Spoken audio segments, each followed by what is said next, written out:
Eagles fans, what's going on? This is your guy, Tone DeShields II. You guys are tuned into your dose to chalk it up. Where no matter if we win or if we lose, we just got to charge it to the game. And as always, I am joined by my guy, the Nest out west with Foothills. Make sure you guys please go subscribe to my man's channel. My man is on the rise. Give you guys great Eagles content. He's giving you nothing but his heart, his mind, his soul. And, I'm just super grateful that this guy was able to chop it up with me today. We normally do this on a weekly basis. We always tap in with each other, just to keep the pulse on this team, man. So far we got 8 people in the live stream. Thank you guys so much for being here. This season is starting to come. It's starting to come really quickly, and the schedule comes out tomorrow. It's going to be really exciting. Just grateful for you guys being here, man. And at the end of the day, we are nothing without you guys, man. But I'm gonna toss it to my man Foothills, so he could, as always, give himself the shameless plug. So my guy, do your thing, man. What is good? What is going on? And what is cracking? I am Philly Foothills, and I am back in the Nest out west, where I'm trying to bring you the best when it comes to Philadelphia Eagles content. Billbillies and Eagles Nation, thank you for joining us. I believe we're on both channels right now, so we are rocking it. We are ready to roll. We are ready to talk some Eagles football. So come in. Let's get it going. Like Notion says, warm it up, though, and let's go. Yes, sir. Yes, sir. You already know, man. Shout out to Philly Notion, man. That guy gives a lot of energy, Absolutely. Shout out to all the Eagles content creators doing it on a very high level, man. Those guys, those guys essentially are the one beneath our wings, aside from you guys, man. So super grateful. Also, by the way, we are not only live on Tone DeShields II's channel, but we are also live on Philly Foothills channel, the Nest out west with Philly Foothills. Make sure you guys also tap in back and forth his channel and my channel as well. We'd be so grateful for that, man. And let's just get right into it. So I don't know if you heard Foothills, but according to the Philadelphia mayor, by May 21st, all the stadiums and arenas in Philly will be at 50% capacity, and then by June 11th, 100% capacity. So we're going to have full capacity fans in the Link, baby, in Lincoln Financial Field. This is going to be crazy, man. I did hear that, Tone. I did. It popped up on my phone earlier today when I was at the grocery store, and I was very, very excited to see that because that's what we need. We need that energy back in the building. The team plays off that, feeds off that, and that's nothing but a good thing. Right. And the thing is, though, it couldn't have come at a more perfect time, because we're entering this new era with this franchise, new quarterback, essentially a whole new receiving core. Just so much newness, a new coach, basically a new coaching staff. Yeah, it's a whole new beginning. Whole new beginning, baby. Right. Yep. And that's pretty much what this new era is all about, new beginnings and a clean slate for pretty much everybody. But at the same time, due to there being a clean slate, due to there being such a brand new coaching staff, everyone on the roster is essentially starting from square one, especially the younger guys, the guys who are unproven, really. Most of these guys are literally going uphill, or it's going to be an uphill battle for them, just for the simple fact that they have to prove that they have value still. There's going to be so many guys that are going to be fighting for their jobs. Guys fighting for roster spots. Cough, Derek Barnett. Cough.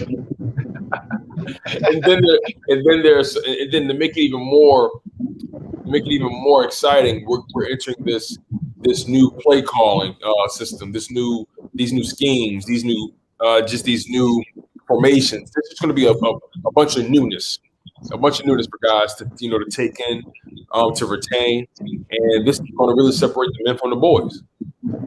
Who do you think? Let's hop right into it. Who do you think right now? And there's a bunch of guys, in my opinion. I've comprised my own list of players who I believe are under a lot of pressure, just because of the newness of everything. Who do you think is under the most pressure?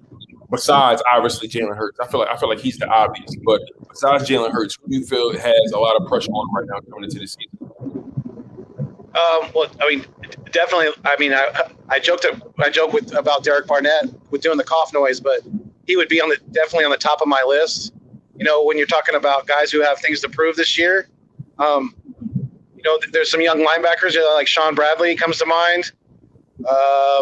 Some other guys too, like really Jalen Rieger. Jalen Rieger's got to step up this year. He's got quite a bit to prove to this coaching staff and to the fan base, because he was a first round pick and there's still a lot of scrutiny, you know, behind that pick.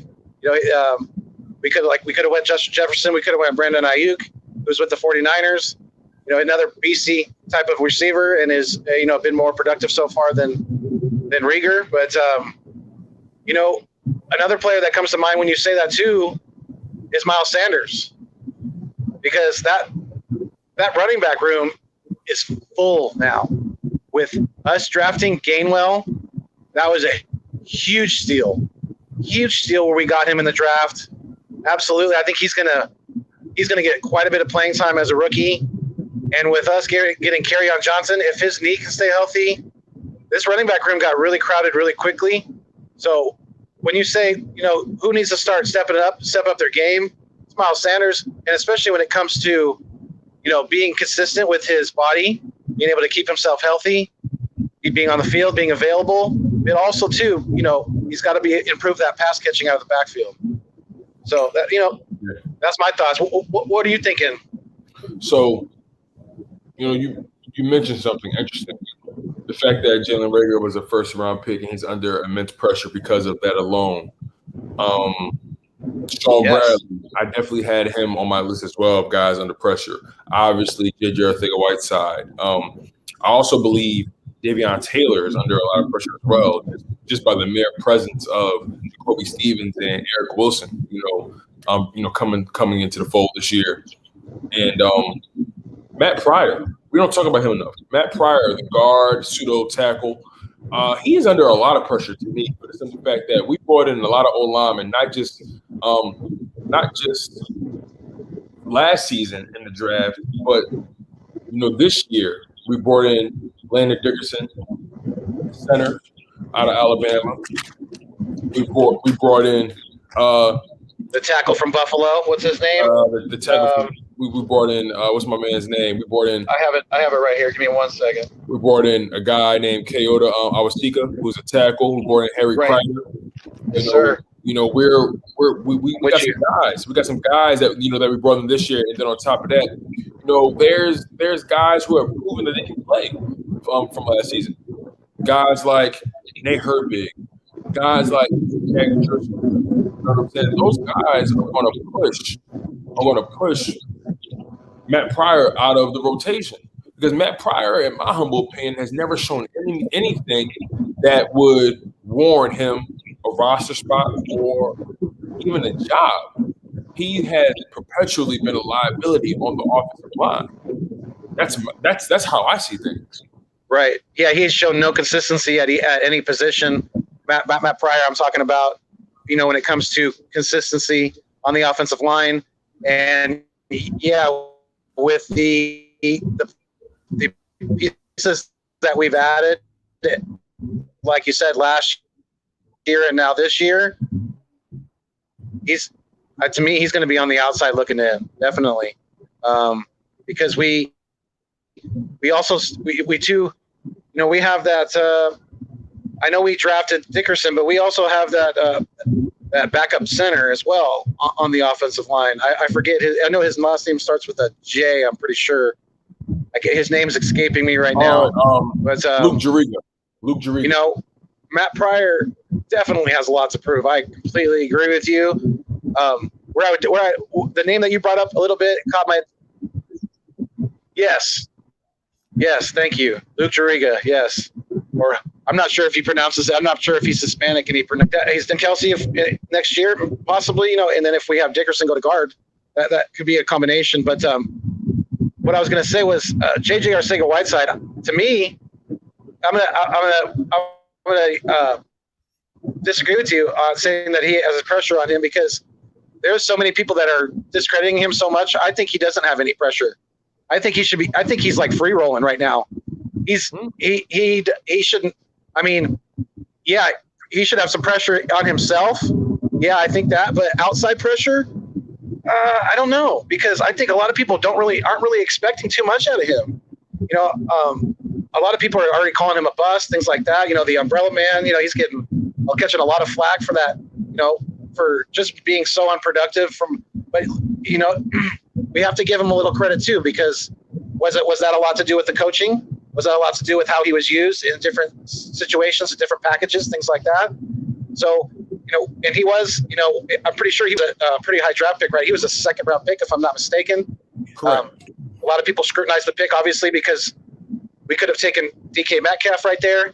You know, obviously hindsight's always 20/20, but you know, I think J-Jaw, you know, I think he can kind of go out there and play freely. You know, he should be able to, in my opinion. Yeah, I feel you. And, you know, there are also, you know, you mentioned Derek Barnett on the D-line, but what about Avonte Maddox? I feel like his name doesn't get talked about enough. In my humble opinion, there's pressure on him as well to perform, because don't be surprised if the Philadelphia Eagles go after another cornerback in free agency. And we brought in Zach McPherson, who's very capable of playing the slot. Now, of course, Avonte Maddox has the leverage over him when it comes to experience. But remember what I said. We are entering a new coaching staff. Everyone's learning something extremely new. So a lot of guys are starting from square one. And a lot of guys are going to have to prove themselves once again. In my humble opinion, Avonte Maddox has had to prove himself every single season, every single year, and he's had better years than the previous year.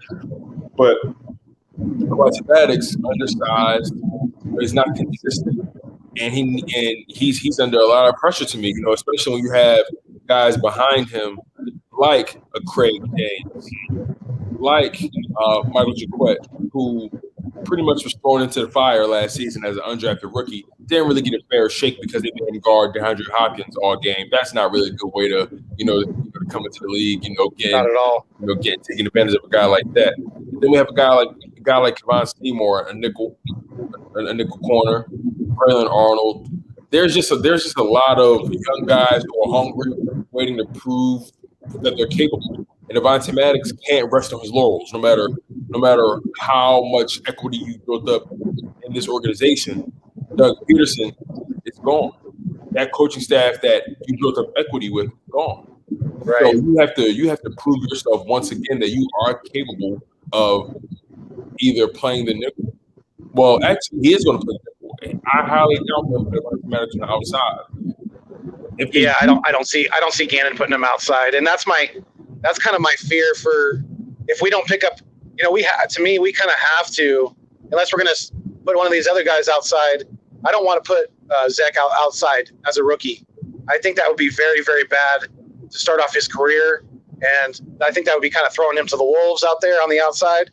You know, he could play some nickel. That would be fine, but you know, that's a tall task to ask any rookie cornerback, unless you're Jalen Ramsey, you know, in recent memory, to come right in and ball out as a corner on the outside. That's a pretty tall task to ask of a young guy like that. So, you know, that's but you're talking about Avonte Maddox definitely he should have pressure on him for sure.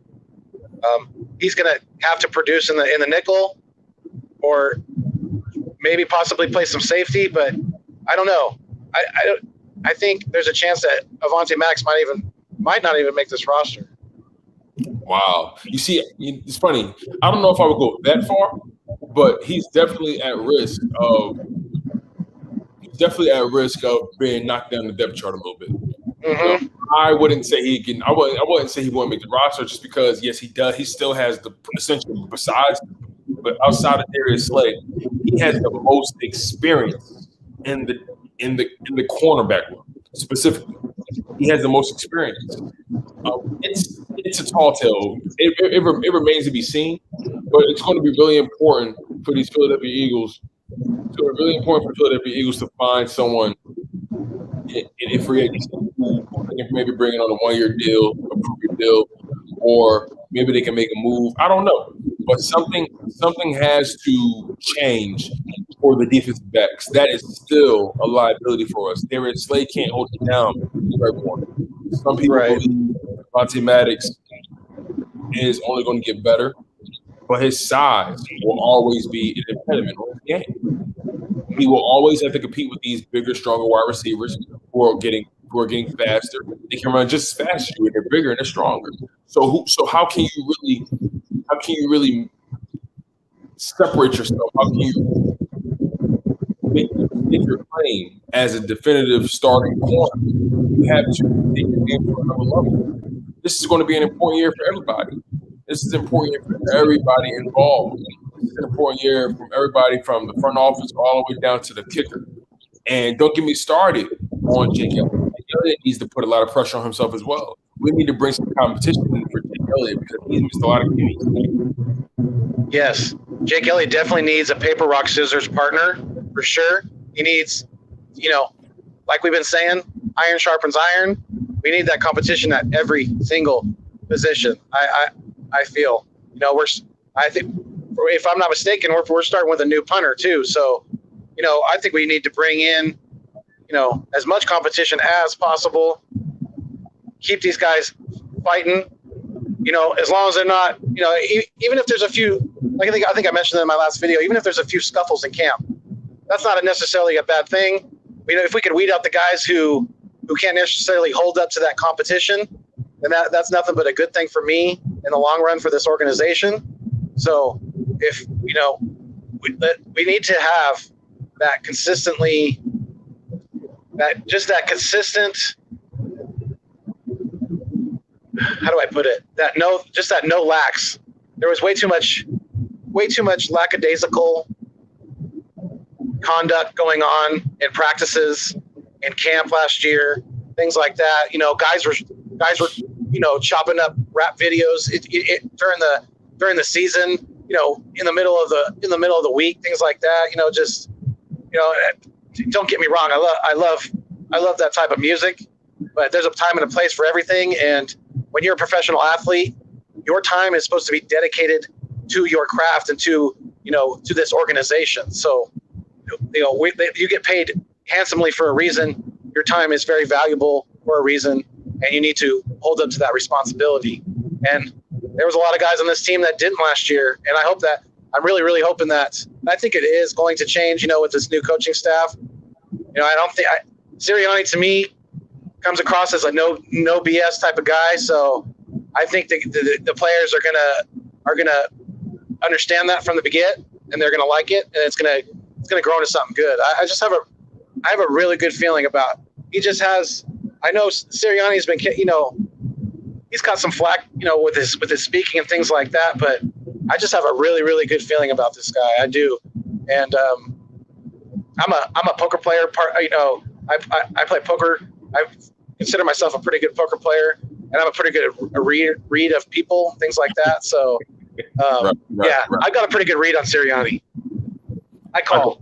I completely understand. And for myself, I'm not much of a card player, but I play a lot of Uno, man. And I know, and I know when someone has a draw 4 under their sleeve, and I feel like Nick Sirianni has a few of them. Has a few of them in the tuck.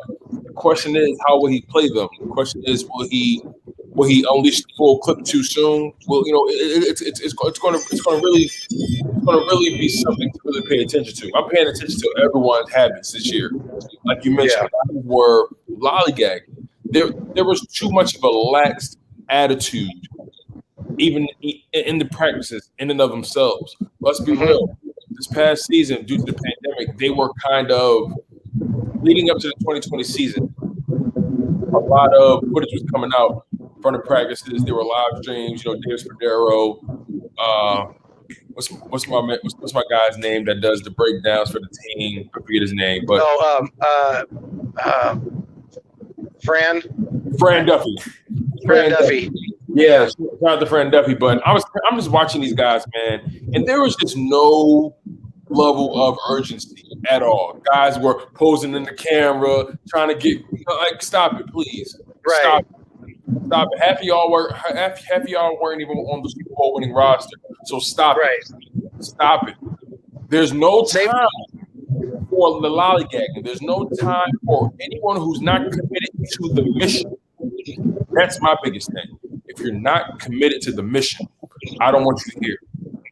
I don't want you here. If you think this is a game, sure, football is a game. But the commitment to your team, I don't want to see guys trying to drop mixtapes mid-season, aka Deshaun Jackson on a bye week. I don't want to see Kevon LeBron talking about a single or mixtape about to drop. I don't need none of that. I don't need none of that. Now, I'm not saying that you can't be multifaceted. Perfect example is Damian Lillard. Damian Lillard is one of the more multifaceted athletes in this game. Brilliant rapper. And he's a really good rapper, actually. Yes. A lyricist. He backs it up. And he doesn't allow that to interfere mid-season. You don't see Damian Lillard dropping nothing mid-season or a single mid-season. You don't see none of that. He's only dropping threes is what he's dropping. That's all he's dropping is threes. Exactly. Yes. So I firmly believe, and that's a great example, though. Great example, Tone.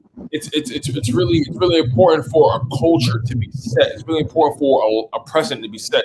And having a guy like Jalen Hurts, having a guy like Devonta Smith in the building, those two guys in and of themselves will establish a culture amongst these young guys.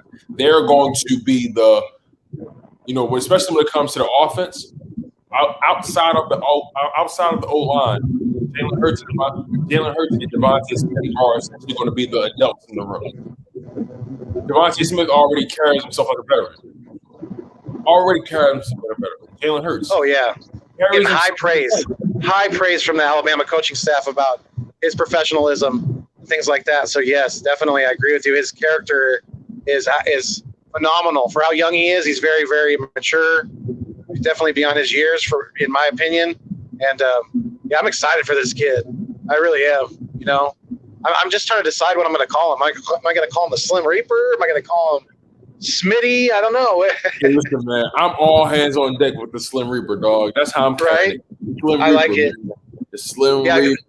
I know that Kevin Durant had that name before, but that's a whole different sport. So we're good. I think we're good with the Slim Reaper. That's crazy. It's gonna rock in Philly. I know they used to call my man Durantula. You know what I'm saying? Right. They used to. Yeah, I hadn't heard them, but I was looking at Devonta Smith article the other day, and they were talking about different nicknames and stuff like that. And they had mentioned I actually had never, like you said, I had only really referred to Kevin Durant as the Durantula. I had never really heard them call him the Slim Reaper. Yeah. So, I never heard that was new to me. I never heard that either. I know. Me personally, like. I refer to him as, Easy Money Sniper, like his Instagram name. Like that's what they call him, the Easy Money Sniper, because the dude he make it look easy. He make it look easy, but smooth operator like Sade. Exactly, like Sade. Like he's so smooth with his route running. I can't wait. I can't wait to see him out in the field, man. These guys are going to come out. They're going to try to jam him at the line, and he was one of the best at beating jams off the line. Go ahead, try to jam him off the line. I dare you guys. I dare your defenses to do that. He's so technically sound. It'll be a mistake. He's going to eat you up because they're going to try to bully him because he's a rookie, and then he's going to make somebody look stupid. Right. I promise you. I believe that wholeheartedly. The thing is, people are sleeping on the Philadelphia Eagles this year. Rightfully so. This defense is nothing really to write home about, but this offense. Very interesting. Very interesting. And you will be a fool to sleep on this offense. You'll be a fool to sleep on Jalen Hurts and Devonta Smith, that combination. And it's going to be so important for guys to take advantage of their opportunities outside of Devonta Smith. It's going to be so important for Dallas Goedert to take advantage of the opportunities. Devonta Smith is going to demand so much. And if Zach Ertz ends up sticking it out this season, he's going to command a lot of attention as well. This offense is going to be very interesting. Very interesting. Jason, people, and that's the thing. That's the thing, Tone. With us, with everything being new, You can't. If you're like you said, you will be an absolute fool if you sleep on a question mark. Any team in the NFL, any unknown in the NFL, you sleep on them at all, you're gonna get bit. You're gonna get bit hard, and it's not gonna end well for you. I guarantee it. Guarantee it. Exactly. And then, like I said, other guys have to execute around them. The O-line has to protect the quarterback. Jason Kelce, most likely this is his final year. He has to be the big man on campus. Brandon Brooks has to remain healthy. Lane Johnson has to remain healthy. Isaac Samalu must be consistent. Jordan Mailata, he must take that next step as the starting left tackle if they decide to designate him as that. I personally believe he's going to be that guy. And then what about Andre Dillard? You know, is Andre Dillard going to be? Is he going to be fighting for that left guard spot with Sayamalu in camp? That's a possibility. You know, I'm sure they're going to give him some snaps at guard. They got to try to get something out of that draft pick. They're going to have to try to, especially given the fact that you're going to have to pay him soon, if that's what you're going to do. So right. I wouldn't be surprised if Andre Dillard is mentioned in trade talks. I wouldn't be surprised at all if we decide to somehow try to groom him for the left guard spot. Now, I don't want to say it's just as easy as just moving down a spot and, you know, on an O-line, from left tackle, left guard. At the end of the day, there's going to be a learning curve. There's going to be a transition. But it's just ultimately going to be so important for guys to really welcome their roles. It's going to be so important for guys to be willing to learn. Jeff Stoutland's going to make sure this O-line is ready. He's going to make sure this O-line is good to go. That's without a doubt. Right, and let's be honest. It wasn't Jeff Stoutland's fault. It wasn't Jeff Stoutland's fault that the O-line fell last year. It was the bottom line that people were getting hurt, and after a while, all those different combinations are really going to really make it hard for everyone to be on the same page. That's just the unfortunate reality. So guys have to make it a point to stay healthy, take care of their mentals, and just do right, and also just do right by themselves. But also, real quick, we got 20 people on the live stream. Super grateful for you guys, man, for coming in. Super grateful. Hey, Philly Foothills. You know, a lot of the people are mentioning, you know, that little weird background noise we talked about. So real quick, do you think you will be able to, I guess, just rock out with the mic on your phone? So you know, we'll do it that way. So what I'll do is I'll remove you and I'll bring you back once, you know, everything is set up. You know, if I were you, I would just strictly rely on, you know, the phone, and because you sound pretty good with just the phone straight up. Okay. So I'll rock out that way just to get rid of that background noise, and I'll hold it down until you get back. All right, my man? All right, sounds good. All right, got you, my guy. But yeah, it's really important for this Eagles team to remain healthy coming into the season. Health is going to be the key.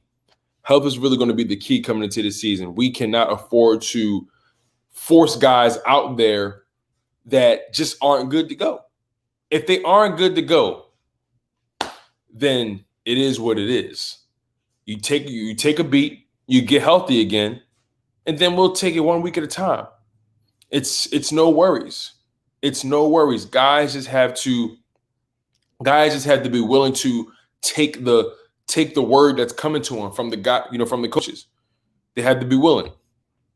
And if they're not willing to take care of their bodies, if they're not willing to ever just listen. God. Oh yeah, it's still there. So it might be the headphones. So literally, just what I mean, rely on the sound of your phone, like literally, like no headphones, like just literally just rock out with your phone. So literally, you know, we're gonna find out the upside of this team. We're gonna find out just how good everyone can be. That's the bottom line.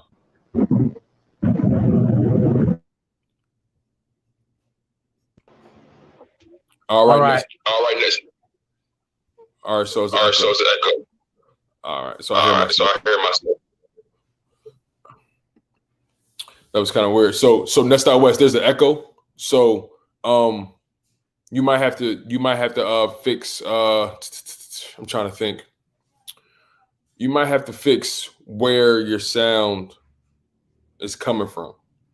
That was kind of weird, you guys. I ain't gonna lie.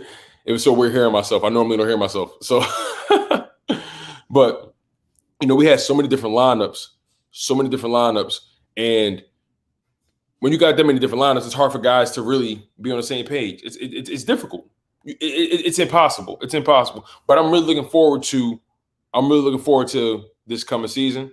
Like I mentioned before, we're going to be at full capacity, you guys. Full capacity in Lincoln Financial Field. Do you understand how huge that is? Especially coming into a season like this, we're going to be at full capacity in Lincoln Financial Field. The fans are going to let them have it, good and bad. That's the most important thing. We're going to let them have it, good and bad. And trust and believe, if the fans were there in 2020, there's no need to even get into the previous guys, man. Those guys just didn't really make the cut. They didn't do right by us in any capacity. But it's so important. It's so important for the fans to be really engaged this season. We are the pulse of the city, this fan base. We know when our team is doing well. We know when our team is doing terribly. And if guys aren't doing their jobs, we will see it, we will speak on it, and we will let these guys know. Straight like that. And I don't know any other way to put it. We're going to be very, very candid in how we feel. Now, the schedule comes out tomorrow. It's going to be really exciting to find out who we play week 1. It's going to be interesting. So we'll see what happens, man. We got so many people on the live stream. Shout out to my man Philly Ace for being here. Shout out to the Big Play Slay for being here as well. It's going to be great, man. It's going to be great. How we looking? How we hearing? How we sounding? Sound any better? Way better. Yo, I don't know what you did. I don't know. I think it's because I had my phone plugged in. So I have my phone plugged into his charger splitter. Oh, the adapter thing. Okay. Yeah. So I think that's what's causing that noise. Yeah. Which kind of sucks because I'm going to have to get a new phone, I think, because I don't know how – I mean, I got full battery right now, but we'll see how long it lasts. Right. So, like I said, we probably going to go for like an hour, maybe a little past. Right. I mean, you say you're at full charge, right? Yeah. I'm good right now. I'm good. All right, my man. So we've been on for half an hour anyway. So you should be good. Into the bitter. And I apologize, everybody, for the audio problems. I apologize. Definitely something that I think I figured it out. So we're good. This is trial and error, my brother. Right. This is trial and error. And I'm learning that. Who cares about the glitz and the glam and the fancy mic and the fancy? Nah. It's all about making sure you get your voice to the people and make sure they feel us. So don't even worry about my guy. This is all trial and error. We are all on a learning curve. Even myself. I appreciate it. I'm always finding a different way. I'm always paying attention to my content, different things that I'm doing. Like, okay, I didn't like how I sounded there. Let me try to, add this inflection on my voice so it sounds a little better. Okay, I didn't like how the sound sounded then. So it's important to just be real in tune with, what you're working with. And it's also just important to realize that no one cares about the glitz and glam. It's not that serious. Yeah. So I feel you. So we'll see what happens, man. A lot of the people have a lot of thoughts, man. Before, I was thinking, I know this may be a little bit of a curveball, and like I said, we're probably going to be live for about an hour and a half. How do you feel about opening up the call lines, my man? How do you feel? Ooh, you know what? Let's do it. Let's do it. Yes, let's put the voice. Let's put the people's voice out there. Let's let them come on. And let them be heard. We do a lot of talking. They know how we feel. Let's do some listening. But let's find out how the people are feeling today. The dear Lord above gave us 2 ears for a reason. You know, we need to do a little more listening than talking maybe for a little while. So I dig. Yeah, let's do it. We're on 2 different live streams, you guys, so keep that in mind as well. So what I'm going to do, I'm going to drop the link. Hillbillies, make sure that you go. If you have not, if you are on my channel right now, you have not gone over to Tone DeShields the second, chalk it up. Make sure you guys go check out my man. He's putting out some great content. He covers Eagles, Sixers. He's on it. His show is growing like a beautiful plant in the springtime, just blossoming. It's just, things are looking great. And you're believe me, you will not be disappointed because my man Tone puts it down. He can handle it by himself. Does collabs like this with his boys along the way. And it doesn't matter if it's the middle of November or if it's the middle of May, he's coming to play. For sure, man. And it's exciting. The bottom line is the off season is such a weird time, especially for content creators, because it's things are kind of slow. So you have to find ways to be creative. You have to find ways to find things to talk about. Yeah. Sometimes you're going to find yourself talking about the same things, but at the end of the day, there's always keep your people engaged. You got to keep the fans engaged. You do. That's a big thing. I'm learning that along the way here. I'm learning that. Yeah, it's definitely all about that energy and just finding different ways to keep people engaged. And one of the earliest ways I found to keep people engaged was doing call-ins. Even if I only had 10 people in there, doing call-ins, and letting the people know I care about what you think. And man, I want you to hold me accountable as well. And I want you to also challenge my thought. So let's hop right into it. We got 3 people in the back right now waiting to hop in. So we're going to start with our guy, Big Play Slay. My man, how are you? What up? First of all, can you hear me? Or we can hear you loud and clear. Yes. Yep. You are clear, sir. Thank you for joining us. We appreciate you, Big Play Slay. Thank you for being here. I appreciate it. How are y'all doing today? Doing good, my guy. I can't complain, man. I'm just glad to be alive. Glad to see another sunrise, another sunset. Glad to talk Eagles with you guys, man. So, what's your thoughts right now about where we are as a franchise this offseason? The schedule drops tomorrow. Giants fans and Cowboys fans and Washington football team fans are talking all the trash they want to, but they ain't got nothing to hang their hat on for real. So, how are you feeling, man? I'm feeling great, man. I feel like I know where we're going as a team. Last year, I still didn't know where we were going, but like this year, I'm a little better. I feel like I know what this team is doing, and I feel like we're in a rebuild stage, but we're still going to compete, and we're going to catch a lot of teams lacking, as you said, Tone DeShields. I'm excited about that. That's a good point. Yeah, especially in the first quarter of this season. It's going to be very interesting tomorrow to see the schedule, and I have a live tomorrow night with Lindy Endzone at 8 p.m. So we're gonna definitely have even more to talk about with the finalized schedule coming out. But I mean, I agree with you, Big Play Slay. I like what I'm seeing out of this coaching staff so far in the direction of this organization. How he surprised me. He didn't totally blow the draft, and he did a pretty good job, especially when it comes to Howie and his track record with that. But I mean, sky's the limit, man. Let's go. I wish the season started tomorrow. Absolutely. I hope we get the Giants week 1. I was actually going to ask you that. I was going to ask. LB was talking about that too, right? Big Play. I was really about to ask you, who do you want week 1? I want the Giants bad.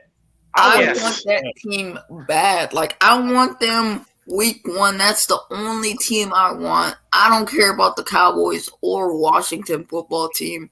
I want the New York no crybabies. That's what I want. What's so funny? It seems as though the Washington football team, they've been humble. Even Dallas, they've been kind of humble. But the Giants, they've been talking the most smack, and I don't understand why. Like, their quarterback is Danny Nichols. I keep telling. I'm pretty sure you were on the live. I'm pretty sure you watched the live yesterday, man. Yeah. And I was just telling these guys, man, we're gonna knock the change out of his pocket. All the nickels out of his pocket are gonna just be all over the field. Man, and that's the thing. That's the thing too. The Giants fans, they want to focus on. They want all their smack talk is focused on Jalen Hurts. Really? Do you guys have a quarterback? You guys need to figure out how many games you're going to lose this year, so you guys can get a higher draft pick next draft. So you guys can actually get an actual quarterback. They need turnover dimes. Right, and then think about it like this: if he was really the guy, they would have paid him already. He has no excuse. I'm telling you, they're built this roster. Let's be real. The Giants roster, when you think about it, it's a pretty good roster. But the fact that their quarterback is their quarterback, they only will go as far as he takes them. And guess what, bro? He's just not it. He's just not. But Danny Nichols has something to fall back on, guys. He could be a Baker. I mean, he's good at turnovers.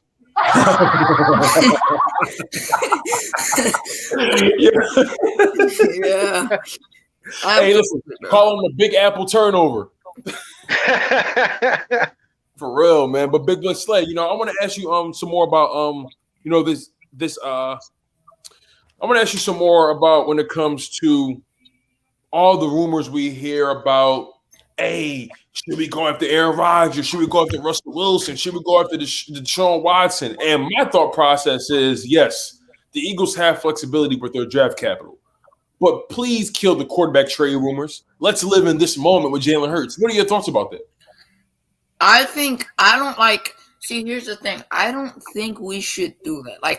I feel like you have to give your quarterback time. Anytime you build your team, anytime you build you just get all that flexibility, you have to wait to see, if you can do more with that next year. And I think it's better if you wait because some of these quarterbacks are like Aaron Rodgers and Russell Wilson. Some of those dudes are older and they can fit this team, but how long will they be here? And we're in that rebuild stage to where we need a quarterback that's young and can be here for a long-term sustained time. And I feel like Jalen Hurts is better suited for that than those two quarterbacks. See, that's what makes you such a wise and smart fan like you are, Big Play Slay, because a lot of people are already counting out Jalen Hurts, from what they saw last year. And you're absolutely right. We did not see enough. It's a whole new offense. It's a whole new coaching staff now. So we have to look at this as I've been saying this, as his rookie year extended. Really, I mean, it has to be looked at that way. We have to give Jalen Hurts his fair shake. And Aaron, to me, all this Aaron Rodgers it's all smoke and mirrors. He's not going anywhere. I don't think he really is, in my humble opinion. And with Deshaun Watson, stop it. Like Tone's been saying, dude's got way too much baggage going on right now. There's nothing. I don't have anything against him as far as what he puts out there on the field. He's a great athlete, and I think he's, if he can get these legal troubles cleared up, he's not done, in the NFL at all. But that is not a gamble at all. And I'm a gambling man. Like I said earlier, I play poker, so not at all that I want my team to be making at the quarterback position. It's Hurt season, baby. We need to roll with it.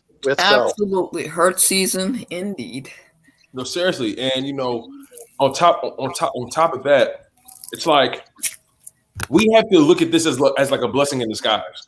Yes, we're still dealing with that Carson Wentz contract, even though that name is, I don't know why I keep saying it, but it is what it is. But, number 2 for the Colts, Tone. Number 2 for the Colts. Come on. Right.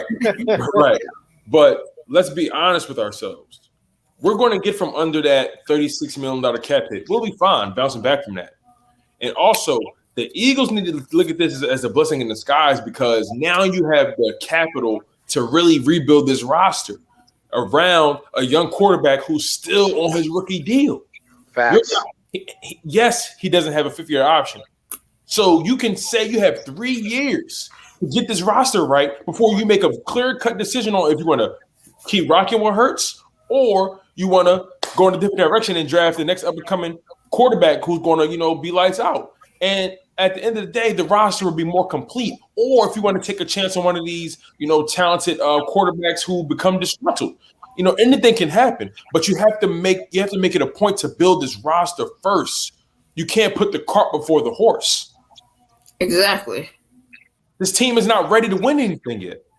Now, sure, we don't know what this offense is, but we know this defense is not built to last yet. It's just not. Yeah. We can't even. Especially at the cornerback position, we have way too much. Safeties even. Safeties even. Who's going to be the other? Because more than likely McLeod's going to start the season on the PUP list, so that means he's going to miss the first 6 games if I'm not mistaken. So who's going to be our starting? Who's going to be our starting safety opposed to next to Anthony Harris back there? I think our secondary is going to be. Wallace. No. What do you think? What's that, Slay? I think Kevon Wallace takes a step this year. He has to, and I'm glad you brought his name up. He has no choice. He has to. This is yes, he's entering his second year in the NFL, and the same goes for Sean Bradley and Davion Taylor. But those guys are under an immense amount of pressure to perform this year. This is their chance. This is their chance to break out and separate themselves from the pack. This is their chance to say, I was worth the capital you've invested in me. This is a really big year for Kevon Wallace. If Kevon Wallace can take that next step as a professional, take that next step as an athlete, as a pro level safety, he can be a starter. Especially he can take over for Ryan McLeod once he exits. So Kevon Wallace has to make it a point to take his craft to the next level. Anthony Harris is going to start. He's going to start. Without a doubt. Competition for that second safety spot. Will it be Andrew Adams, the guy we got from the Buccaneers, who has a lot of experience, not just on special teams, but every time he came in, he was productive? Will it be Kevon Wallace, the young gun who has a lot of energy, a lot of lip, but didn't really produce much last year? Granted, no one really did. Will it be Marcus Epps, the guy who's really a special teamer, but can he take that next step as an athlete? We have so many questions in that safety room.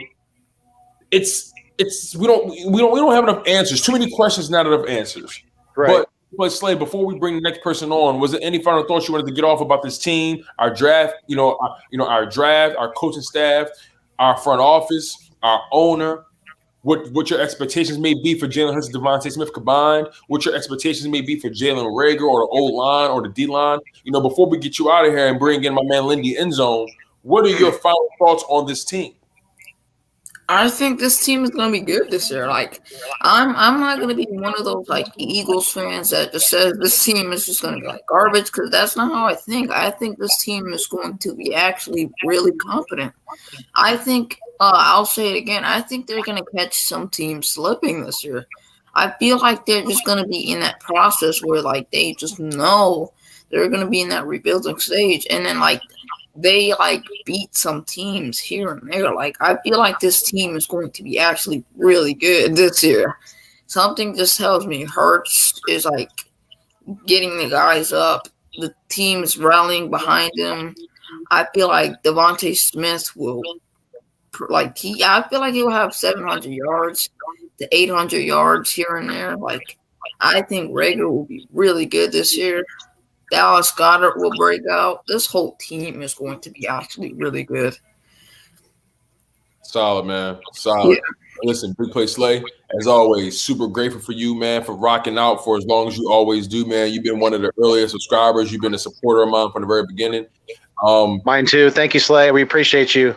Super. Yeah, y'all both got great channels, man. I want to say thank you for having me, and both of y'all keep grinding because y'all have amazing content on your channels, and y'all both will be at 1 million someday. Woo! Let's go. I like Slay's thinking. Let's do it, baby. You scared me, Slay. Don't do that now. Y'all gonna be there, bro. Y'all gonna be there. Just my God. Fly Eagles fly, baby. Let's go. My man, you know what? As always, super grateful for you, my guy. You the real 100. You take care. You stay healthy, my man. And it's all love. Much love, Big Play Slay. Yes, sir.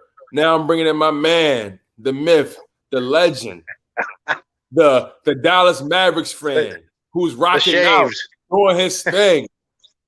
Lindy Endzone. What guy.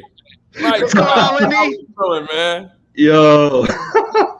I gotta tell you, Tone, that was pretty cool the other day. You shouted me out on your live stream, man. I was pretty humbled by that.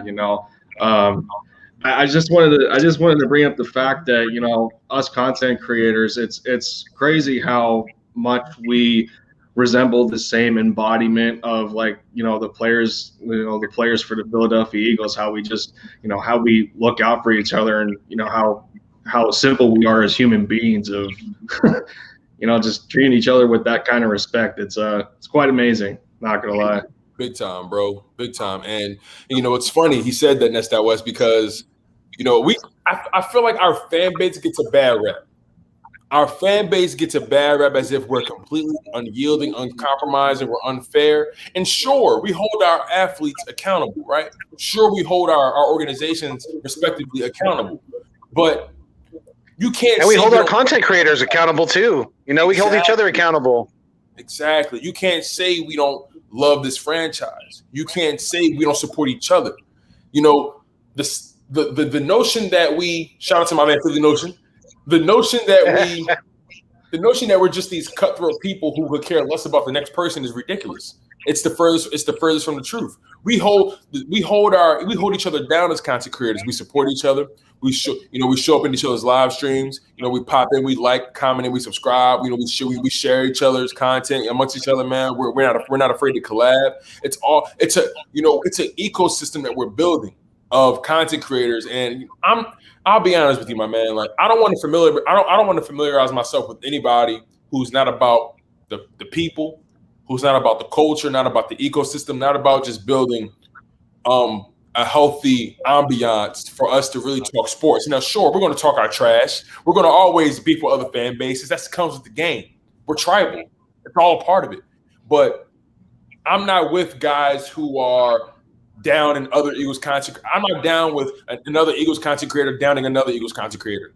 I'm not with that at all. That's not my vibe. It's not my energy. I like to put out the energy. I like to get back. So you'll never see me in the mix talking bad about one guy. I don't entertain that, man. I God honestly don't. And sure, you got those. Sure, there's always going to be your content creators who live on an island by themselves, and they have their supporters. Hey, more power to you, my brother. I wish you the best. But what we're building over here, what I'm trying to build personally, what you're trying to build, Lindy, what Philly Foothills is trying to build. Listen, we're about the love. We're about the game, and it's all about just being able to speak your mind freely while still respecting your fellow man.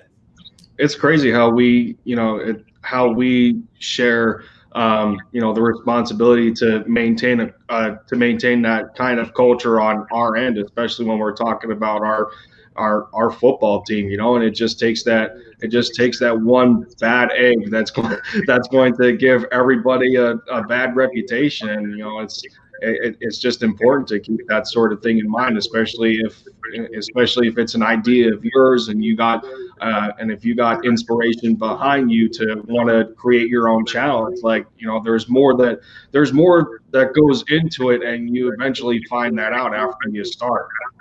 Exactly. For sure, man. Anything you want to add for the Foothills?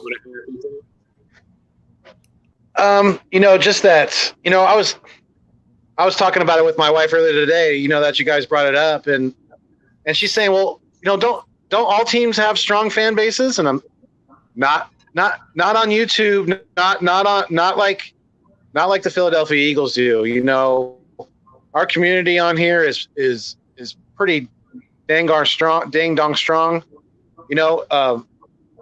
I've gotten so much love and support from not only people who don't create content, but obviously from other content creators from all over the board, from the different ones from the Eagles like we have on YouTube, but also from other teams too. Some Cowboys content creators have reached out to me. A couple of Giants ones have. So it's very, to me personally, I'm channeling. I'm using my time with that I put into this to try to keep me out of trouble in other ways, so to speak. So, definitely trying to, better myself along the way, because we're, nobody's perfect. We're all trying to, we're work on ourselves and things like that. But just, you know, I always knew that this team had a very, very strong fan base. Not obviously not just in Philadelphia, but all over the world. But man, it is blowing me away how strong it is. You know, as much as I've seen it on YouTube so far. So, and I've only really, you know, I just watched a video. I'm sorry, I don't mean to rant a little bit here, but I just watched a video the other day of mine, and I tweeted about this, and it was a video from back in December, and it was, you know, I didn't even have 50 subscribers then, so my channel has grown quite a bit since then. It's, you know, I am very, very humble, and I love and appreciate all of you guys who have supported me along the way and supported my comrades here too. You know, I want to. That's why I love to pay it forward, and me and Lindy are doing a live tomorrow night at 5. So, you know, you guys come check us out there too as well. We're going to be on my channel, but I want to get, you know, Lindy is a very well-spoken, smart individual who knows his craft. I could tell. So we need to get him over 100 subscribers. We need to get that done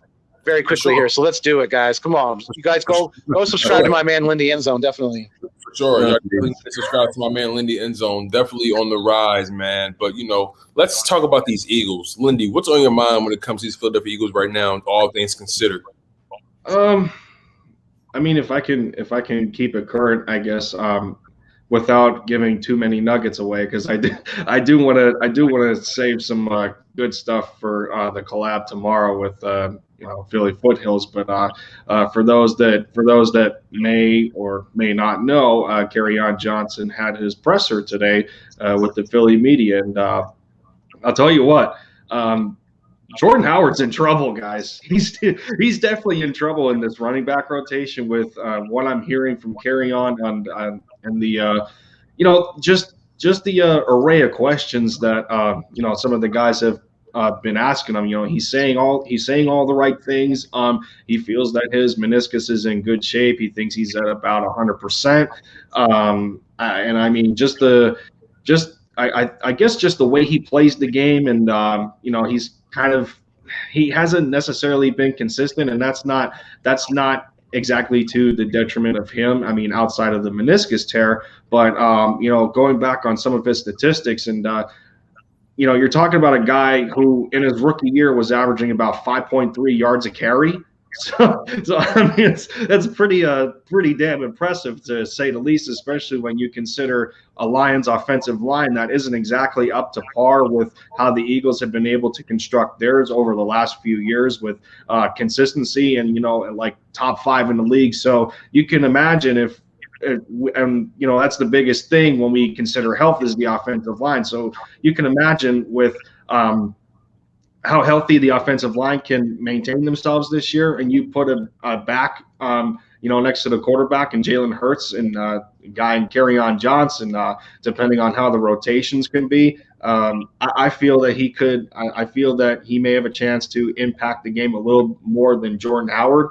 And, you know, if that's the case, then you're not losing much, because, you know, Jordan Howard, you know, he was at a point where, you know, other organizations weren't giving him any phone calls. I mean, this guy was just considering retirement not too long ago because of the lack of opportunity, and because he was only signed to the vet minimum of about $920,000 in that range. You know, you bring in a much younger guy in Kerryon Johnson, who's only going to be 24 years old by the start of the season. Very young, very, very young.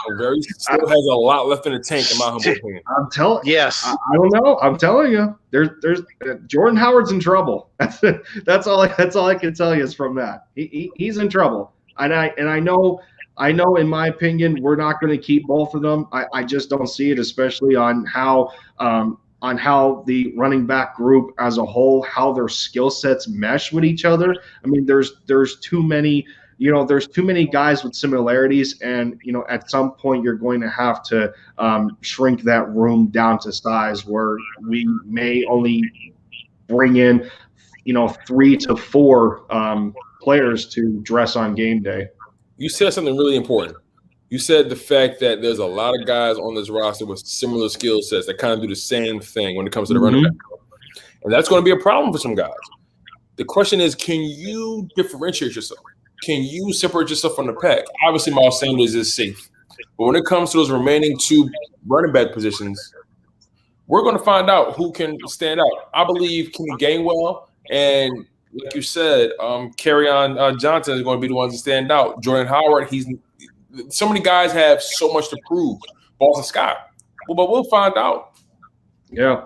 I think the biggest thing that's kind of holding the biggest thing that would hold Kerryon back is the health of his knee. Obviously, he did say that he is going into this year maintaining wearing his brace on his knee, and he's going to do that moving forward. I guess and for some players it's just a comfort thing, and I don't blame them for that. I mean, I got a bad ACL in my knee, and I have to.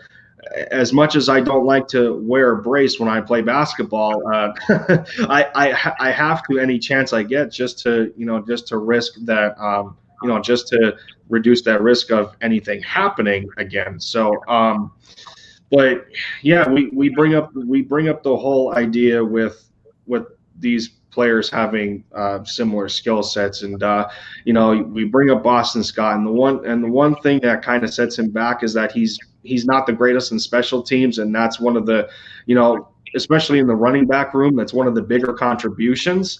And that's where guys like Adrian Killins can take advantage. Here's a kid that just got a 2-year extension.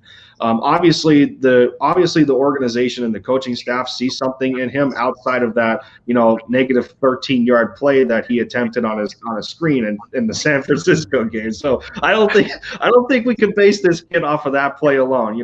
There's more for him to give, and I did as you can see, the early depth chart debate in episode 2 that I did on running backs.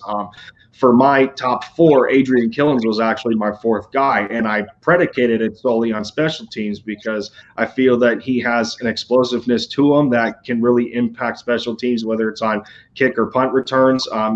Just so we're not putting guys back there. Just so we're not putting guys back there with the likes of Devonta Smith or Jalen Reagor, even though some of us would like to see Jalen Reagor on special teams, and I don't necessarily have a problem with it. But I don't want it just because it helps. I don't want it. Yeah. So at the same time, I feel that this would be a good means of preservation to not have to always rely on your receivers in the special team game, and then use guys like Adrian Killins or even Kenny Gainwell for that matter, because he's going to end up being underrated. This is a kid that only has 1 year's worth of tape on him from college at Memphis, and you realize the performance that he put on for the Tigers in 2019. If he replicated that in 2020, you could be looking at a 3rd-round pick there. So that's why he's easily the steal in the draft. So I mean, the amount of promise at the running back position is huge, especially for grabbing Kerryon Johnson off of waiver claims, and he's got a lot left in the tank. It's just going to come down to sustainability as far as their health goes with keeping themselves on the field. Agreed, man. You say Adrian Killins in special teams. I'm telling you, his speed is deadly. It's two guys on offense, in my opinion, who has just a different gear, a different speed. Yes, they may not be the highest on the depth chart, but when it comes to just raw speed, there's 2 guys that I think of on our roster, and that's Quez Watkins and Adrian Killins. Those 2 have a dynamic level of speed that you can really utilize. And maybe Quez Watkins becomes that special teamer guy that we had back there as well on punt returns. He has that kind of speed that can change the game. Adrian Killins has the kind of speed. It's a certain it's explosiveness too. It's not even just speed; it's explosiveness. Right. Yeah. Foothills, Quez showed that. Quez showed that against Arizona. He had that screen where that explosiveness shined through. Definitely, right there, you could see it. And I agree with you guys. That's interesting that you. I think I find that very interesting that you have Adrian Killins as number 4 on your list. That's something we'll probably talk about a little bit more tomorrow for sure, because we're going to talk about how crowded these rooms are now. Not just on offense, not just in the wide receiver a running back room, but at linebacker, I think there's 10 linebackers on this team now. If you're including Jacoby Stevens in that talk, and I think he's going to be, he's that tweener, he's that hybrid, but I'm pretty sure he's going to be playing more snaps this year at linebacker, and down there in the box compared to a true safety, because from what I've been hearing, he's more of a liability the further he gets away from the line of scrimmage. So, there's going to be major competition this summer, and I am very, very, very excited to see who steps up and who kind of fiddles away. Jordan Howard definitely, because if we do end up cutting Jordan Howard and maybe keeping Elijah Holyfield on the practice squad, that's someone that possibly could be that bruiser back down the road. I know a lot of people aren't high on Elijah Holyfield, but if this kid can learn how to hold on to the rock, try to get rid of some of those fumbling issues, he could be that. He's a big kid. He's built like his daddy. He's built like a boxer. So, what are your thoughts on Elijah Holyfield, Indy? As you noticed, I was shaking my head on it. But speaking of tomorrow, I got a couple of nuggets for you that I'm not going to mention. And since you talked about the linebacker position, it involved the linebackers and it involves the defensive line. So there's a little sneak peek in what I'm going to talk about tomorrow on our stream. Okay. I did.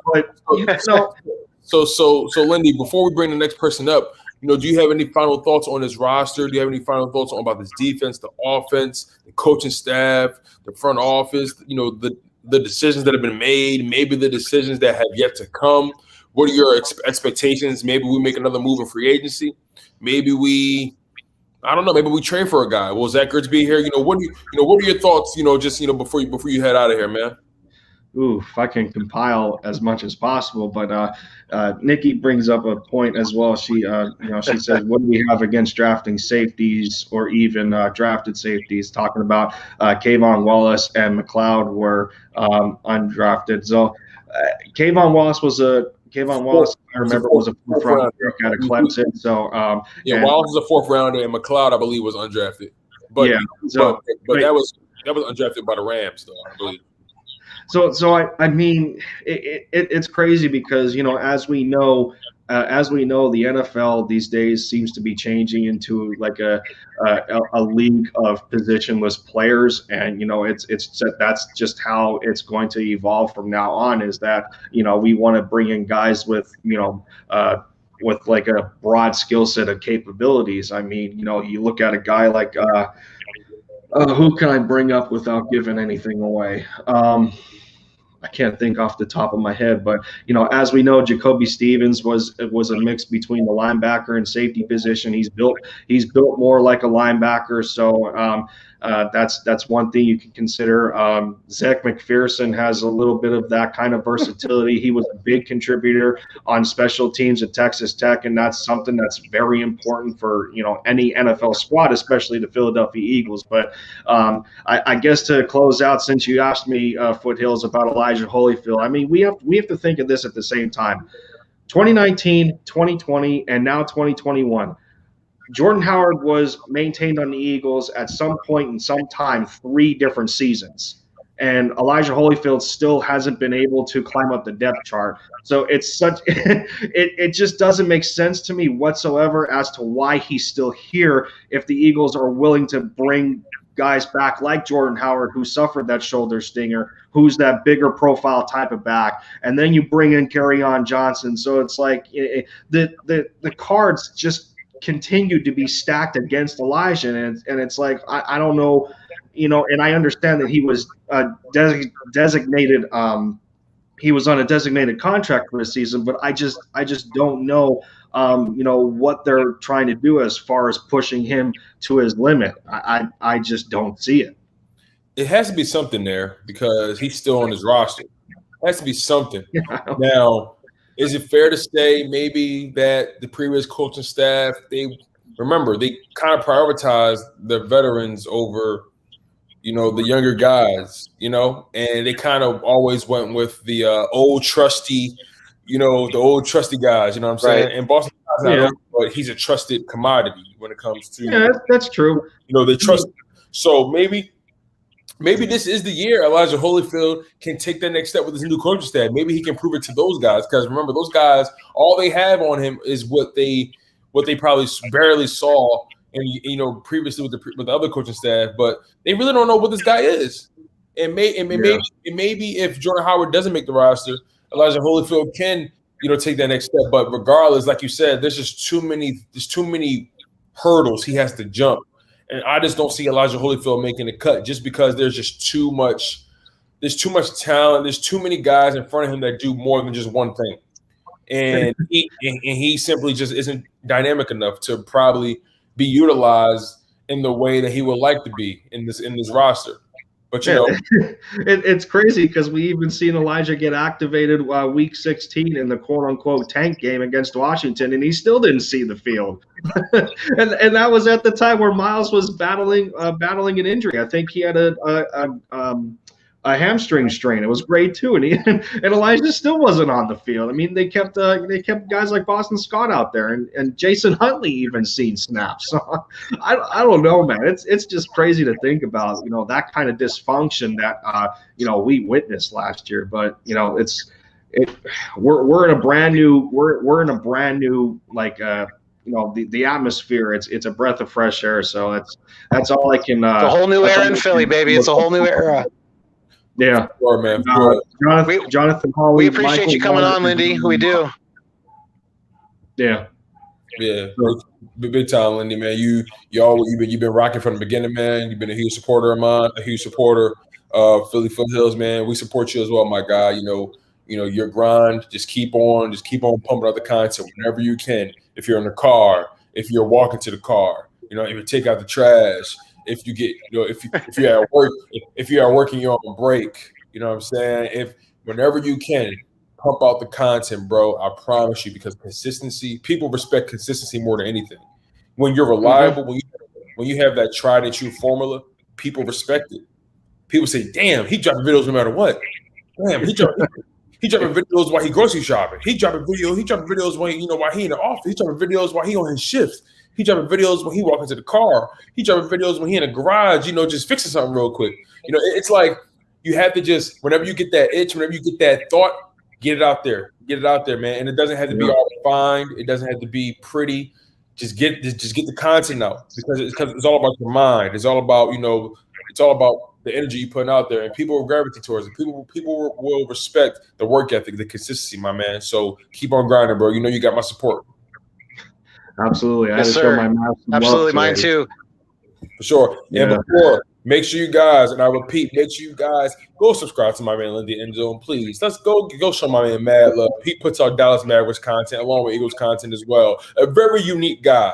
So you know he's giving you guys his own spin on things, his own twist on things, man. So definitely show my man love. Lindy, we appreciate you, my man. You take care. One love. I'll see you tomorrow, my friend. I don't cover baseball, but there's another one for y'all. Hey, I'm all over the place.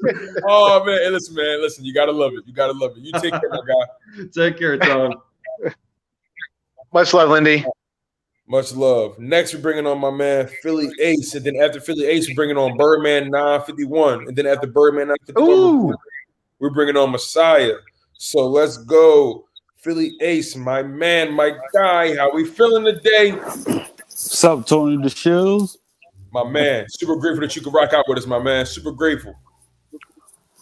Yeah, I'm just. What's going on, Philly Ace? How you doing, buddy? I'm good, man. I can't complain, man. Tony, you keep doing your thing, y'all, man. Do what you got to do, y'all, man. I see you do your thing each and every day. I appreciate you, bro. I just try to learn things from the best as I go along. You know, once I make videos and stuff, you know. Try to take ideas here and there. Hey, listen, man. Like the way I see it, you got a great example to learn from, my friend. You got a great example to learn from. Bro, I learned from guys like Laura Brunson, Darius Dalton, Philly Shakes, Philly 500, Philly Fresh, Philly Notion, Philly Joey Shake 72. I'm learning from so many different guys, man. It's insane. Philly Mike for the Philly Talk podcast. Philly Take with RB. Philly DJ Fresh, the general. Yeah, right. DJ Eastwood from running back Philly. Like it's so many different kinds of careers just doing anything in Philly, man. That I learned from. I try to take, I try to pay attention to the jewels, man, and just be humble while doing it, and also just pay attention to the people, pay attention to you guys because these guys on the mainstream level on ESPN for FS1, yeah, they get paid the big bucks, but they can never touch the people the way we can. So Philly Ace, let's just hop right into it, my man. When it comes to this Eagles team right now, what's on your mind? How are you feeling about? Let's switch gears a little bit. How are you feeling about the O-line? How are you feeling about the trenches? How are you feeling about the D-line? I just said I feel about the offensive line, man. I'm not really worried about the offensive line, but I'm just kind of a little bit, I'm kind of worried about Lane Johnson and Brandon Brooks, stuff like that. If they could stay healthy, I'm fine with that, man. And Lane Dickerson, man, I know he's a great offensive line. I know he's great. You understand? I'm like, it's nothing wrong with that at all. You see what I'm saying? When I'm going with this is like, if he could stay on his own feet, I know he got like injuries. That kind of got me right there. When I saw the draft, I was like, really, Howie? Yeah, I'm saying it on my mind, but like, he find injury plays every year. I'm like, because I've been watching for Eagles for a long period of time. Like, it's just kind of hard. Like, I just say, just go for what you know. It was a lot of offensive line that was out there on the draft board. It was a lot that you could pick up. The thing I could have thought of, Humphrey, Creed or something. If I'm saying this, I don't think I'm familiar with him.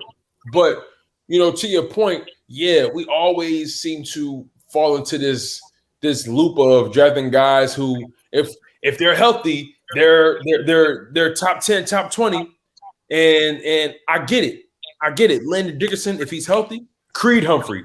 Thank you, Philly 52. Shout out to Philly 52 for giving us, giving us that. Creed Humphrey. Yeah, right. Yeah, because I was trying to pronounce his name. But yeah, like Landon Dickerson, like you said, if he's healthy, it's a home run. If he's healthy, but that's if. And I'm praying on it. I'm praying the guys stay healthy, man. That's the biggest thing. I'll just say for the while, it's like the running backs to me, man. Miles Sanders, he's gonna be safe in my opinion. Of course. I'd like to see Kenneth. That's my opinion. We'll be safe for sure. Running back. I like to see that because he got that explosive. He can know how to catch out of the backfield, man. That's what I like. Somebody that can catch out of the backfield, that could run through linebackers and do safeties. If I was myself, to be honest, if I was a defensive coordinator or whatever the case might be, that's it. Not defensive coordinator, like a little offensive coordinator. I'll put my team in the best position to win, like balance, like throw and run the ball 50-50. Right. See, the thing is, we're definitely going to be a run-heavy team this year, Ace. That's the thing, because Nick Sirianni comes from that school of running the ball, play action, bootlegs. Getting a quarterback outside the pocket, getting him in space. Allowing the receivers to make plays, allowing the running backs to make plays out of the backfield as well. So I definitely believe. I wouldn't say it'll be 50-50. I think it'll probably be maybe borderline 60% run, 40% pass, because you got to think about Jalen Hurts. He's a dual threat running back. He's gonna find time. He's gonna find ways to run out of that pocket when need be, and passing plays will become running plays. But I really believe we have a chance to really cultivate a very dangerous offense. We have a real chance to really build an offense that can really be dangerous. And no one knows what's coming, bro. They don't know. They think they know, but they don't know, Ace. I'm just saying, here's my thing, man, because I'm just hearing different people say about us in general, like the Cowboys, the Giants. they just love to hear themselves talk. To be honest, I like for one. I'm like I love competition. We come Eagles, Giants. You see what I'm saying? I love the competition. Like I've been like a loyal Eagles fan, man, that I can remember. You know, like the good, the bad, the ugly. I've been through it. We've been there for sure. Oh, trust me, believe, man. I'm like, we always came close. Like every time, like in early 2000s, we always come close. Like we come short in the championship. That was a tough time because it's nothing more annoying than being so close and you just drop the drop the ball. I think that's more painful than having just an outright terrible season. It's so painful to get that close so many times in a row, and we just can't close the deal. And one more thing I want to say, like wide receivers, who I really like in wide receivers, man. I like Devonta Smith. I like him. Woo, you know it, bro. Because I've been like him since day one. I'm like, I knew he's gonna be like that outrunning type of wide receiver. I like number 13. I like him. Travis Fulgham, I like him. Chris Watkins. I'm really high on Travis Fulgham, bro. Me too. It was just the way I liked it, Travis Fulgham, because he could catch anything. Big to time. Me, in my eyes, I like Chris Watkins, man. He's another good wide receiver that I like too. You know, that would be my best 3 wide receivers that I would like to see out there on the field. That's just in my opinion. I feel that. You want to talk about the defense or not yet? No, so yeah, like I'm curious. Do you think Grimes is going to make this? Do you think Grimes is going to make this roster? Yeah, Ace, how you feel about Javon Grimes? Good point. Grimes, yeah, man, he's good. I want him to make it also. I want him to make it too, because you know how when things comes up as something I'm not gonna like, because I want him to make him to feel like he wanted to be on the team, you know, like put him in different situations, like packages that Nick Sirianni could put together. Because I love his game, I love his demeanor, like because he talk about everything on the film, like what he do with the Colts, two sets, tight end sets, like everything. It's gonna be exciting, bro. He's a smart guy. Yeah. Now transition about defense, like you mentioned, Ace. You know, this defense is definitely shaky, man. It's shaky without a doubt. It's the biggest question mark we have. The biggest question mark. The D line is pretty much it is what it's going to be. But the D backs, I'll be honest with you. Eagle Slayer mentioned he's pretty satisfied with the linebackers. Right now, I don't think this linebacker core is going to get any better right now. I think this is what it's going to be. But you know, just for this season at least. But we gotta go get another guy in free agency when it comes to the defensive backs. We gotta get another corner. We got to do something about that. We have to. I just say my defense, man. I like Harris. I like him. You know, Anthony Harris. I like him. Same as a safety that we picked up. Well, yeah, he's going to be the captain on the back end for sure. You know, he's hopefully he can step in, kind of be that Malcolm Jenkins type of role. I hope that Jacob. Am I saying his name right? Jacoby Stevens. Jacoby Stevens. Jacoby Stevens. Yeah, I want him to get a chance and see if he can make it too. You know. For sure, he's gonna be that hybrid. You know what I'm saying? He's gonna be that borderline safety linebacker. He's gonna be going back and forth. Trust and believe. Because I like our front four, but we had trouble in our secondary. That's where we had trouble at. Like, because if that was up to me, to be honest, I would like to set things up like put four in the back, had 3 linebackers in the middle, and had my D line up front. So like you could stop, because linebacker could stop a running back or a tight end. Yeah, bro.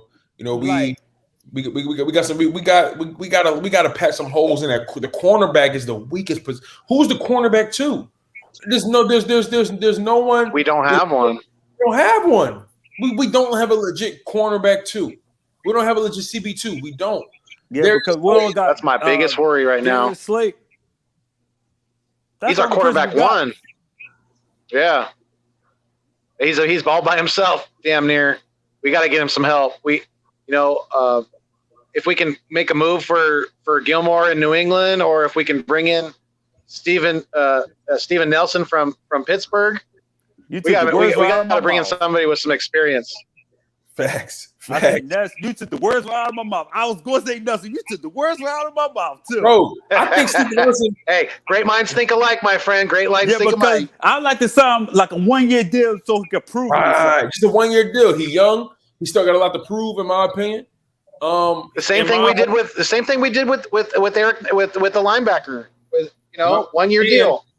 And on top of that, Steven Nelson, he kind of outplayed Joe Hayden this past season, but they decided to keep Joe Hayden because of the veteran leadership factor, which I respect. But it is what it is, man. Well, it is what it is. But Philly Ace, any final thoughts before we bring in the next person, man, on the call? Any final thoughts about this team? What's your thoughts about the schedule that comes up tomorrow? Anything else on your mind, man, that you want to get off real quick before we move on to the next person? Oh, okay. My final thought, man, and I do want the Giants, to be honest with you. Woo, I do. Please bring them on. I just said my two teams that's gonna give me a little worry a little bit is Tampa Bay and Kansas City. They're the two teams that gonna get me worried. So if we could come out at least, I'm hoping. Besides those two games, our schedule's pretty easy. Yeah, I like for the most part. I kind of hope that we could come out like. I know we got 17 games. Which is a large sample size. A large sample size to find out exactly who Jalen Hurts and Devonta Smith is. Yeah, which means they should be expanding the rosters too. They have to. Yeah, I'll be like tomorrow at 9. I'm gonna be on tomorrow at 9. Do my little live stream about the schedule. A little bit. Solid. Stuff like that, man. If people could check me out, Philly Ace 21, man. Yeah, let me hold on. Let me find your channel real quick. Philly Ace 21, you said? Yeah. Philly Ace 21. All right, bet. I will definitely check your channel out, Philly Ace 21 for sure. Hold on. What we about to do right here? You know how I get down. Yep. Hold on. Tone's gonna sub you up right now. You know how I get down. Yeah, because I just subbed you up already, Tone. So listen, you know how I get down, baby. This is what we're about to do. This is how we do it. This is how we carrying it. Subscribe, baby. That's how we doing it. Boom. I was like, y'all, man, I'm still working on the progress. Listen, bro. Listen, that's the thing. Here's the thing. Consistency. Don't stop creating, bro. Don't stop. Just keep putting them out. Listen, it don't matter how long the videos is. If you got a thought that's a minute long, put it out. If you got a thought that's 30 seconds long, put it out. A thought that's 2 minutes, just put it out. Put it out. Let your voice be heard. Yeah, regardless. I just say ain't nothing wrong with that, man. I'm just trying to think like new, different backgrounds. That's what I'm trying to been thinking on my mind. How am I gonna put this together? How I'm gonna put that together? Yeah, because you know what I do? I ain't gonna hold you, bro. I take a lot of notes, bro. And yes, it helps me because like I be having so many thoughts going on my mind, right? Excuse me, Tone. You good? Oh, one question I want to add. Yeah, go ahead. Try to like learn this StreamYard, right? Like try to put together, invite people. I was going on YouTube how to go about it, like step by step, right? Like do I have to invite people to the email or clip the board? So yeah, it's the clipboard. So what you do is literally if you want it. So like right now, right? The way I got you guys in here, what I did was at the bottom there's the invite button, and then what you do is you click invite, and then it says copy to clipboard, and then once you copy to the clipboard, then you can paste it. You paste it in the you paste it in the chat log. And then at that point, people are able to click the link, and then at that point they get backstage, and then you can just literally bring people in and out. It's it's pretty straightforward, bro. Oh yeah. I would just try to learn that, Yeah, keep with it. Keep learning, man. It's a good, nothing but a good thing. Like because I was just trying to think ideas who I want on like one-on-one. I'm just trying to think ideas like one-on-one. Yeah, bro, you got to get creative, bro. You got to get creative, man. And the more you live stream, the more you go interact with different people, bro. And then also do like little call-ins where you're able to chop it up with the supporters, with the subscribers, dog. You know, there's so many ways for you to really touch the people, my man. So many ways, but my man Philly Ace, keep grinding, bro. Make sure you subscribe to my man Philly Ace 21. He grinds. Go sub him up. Beginning. Go show my man love. He up and coming. The dude is grinding, man. Putting in that work, man. Yeah. Thank you, Philly Ace. We appreciate you. Yeah, because I just came on here like 2 years ago. Man. Hey, listen, man. You got to crawl before you can walk, my guy. You got to put one foot in front of the other, and that's the best way you got to approach it. You can't get too down on yourself. You can't get too high. Can't get too low. Just keep your eyes face front and keep moving forward. Don't try your hardest not to pay too close to the numbers, because the numbers gonna move. They're gonna go up, they're gonna go down. Don't let that be your emotional. Don't let that be your emotional meter. You know what I'm saying? Just believe in what you're doing. Understand that you're gonna get better with time. You're gonna get better with each and every video, and study yourself. I study myself often. I watch a lot of my videos all the time, and I just study myself. Okay, I said this word one too many times. Okay, maybe I was leaning too much on. Maybe I was on this topic a little too long. I study myself, so just make it a point to study yourself, my guy. You'll be good. Yeah, I do that a lot of times. And I'm not trying to let myself be down not too long. I've been busy doing other stuff as well. You know, life happens. No, yes, sir. I was like, you know. I'm just trying to be creative, think ideas, you know. Yeah, and be yourself, bro. Be you. That's all you do. Be yourself. And I was just trying to like test things with my new mic. I'm just trying to test everything out. Yes, sir. Yes, sir, man. But we wish you the best of luck, man. Good luck with your channel, definitely. Good luck, Ace. You too. Take care, man. Make sure you subscribe to my man, Philly Ace, up and coming, man. Go show my man love. Yo, Ace. Much love, bro. Fly Eagles fly, my guy. Fly Eagles fly all day. Absolutely. All right, next we're bringing up my man, Birdman. What happened to that boy? What happened to that boy? What's going on, Bill? What is no up, camera. guys? What's going on? No camera? I can't go camera today. I'm driving right now, so no camera. Hey, listen, man. Hey, keep your eyes face front, my guy. I don't want. Oh yeah, keep all your day, eyes all face day. front. Hands free. You guys are tuned in to the hottest YouTube channel right now. You guys are locked in. That's what you guys are doing right now. You got the champs going down. That's how it goes down. For sure. Day. Let's get it, guys. For sure. And also bleeding that green, baby. And Birdman, you know I gotta show love, right? You know I gotta show love first and foremost. So you know what we're gonna do, man. Make sure you're subscribed to my man Birdman. For real. My man is grinding out here. Starting from the muscle myself. Man, he's got that West Coast style. I'm loving it. I'm loving it. My man got that low rider. You know yes, sir. Yeah. Let's get it, guys. You gotta love it. He's got that. I'm a different breed, man. I'm a different breed out here in Cali, but I love my birds to the fullest. And that's the dope thing, bro. You and Nest Out West, Philly 500, y'all holding it down on the West Side. Holding it down. I can only imagine how tough it is, especially you know the different time zone, and you surrounded by Rams and Raider fans and Chargers fans, Cowboys fans.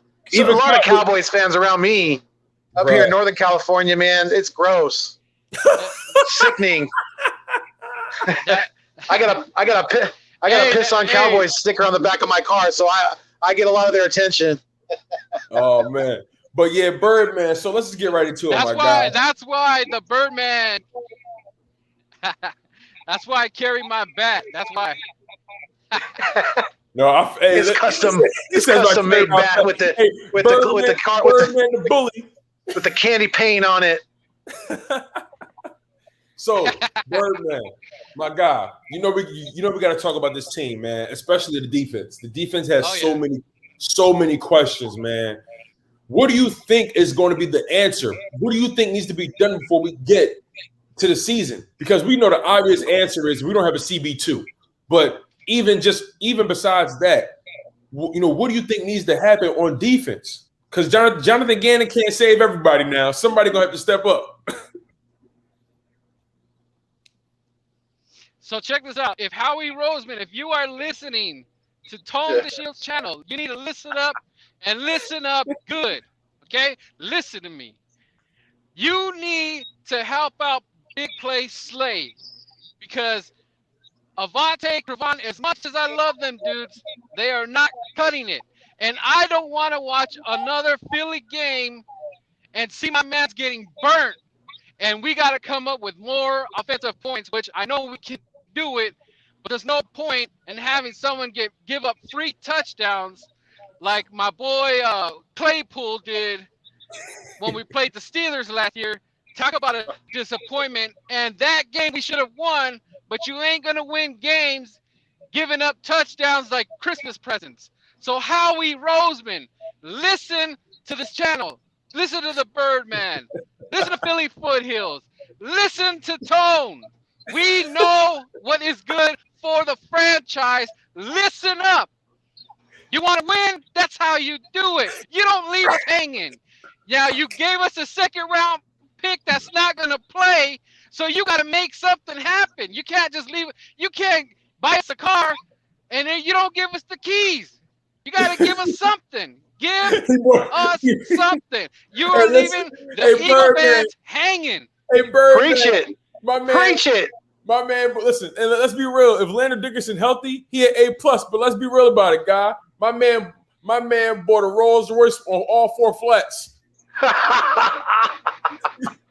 He bought a Rolls Royce on all 4 flats. Come on, man.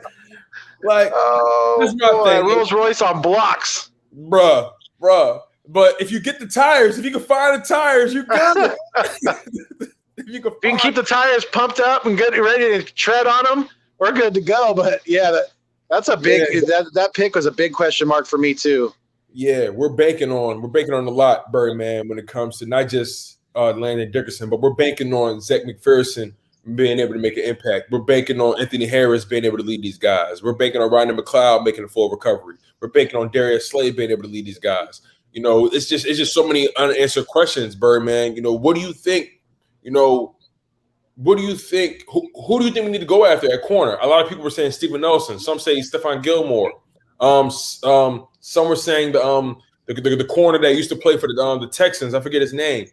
I think it's Gary and something. I can't remember. But we need another corner, my guy. That's a fact.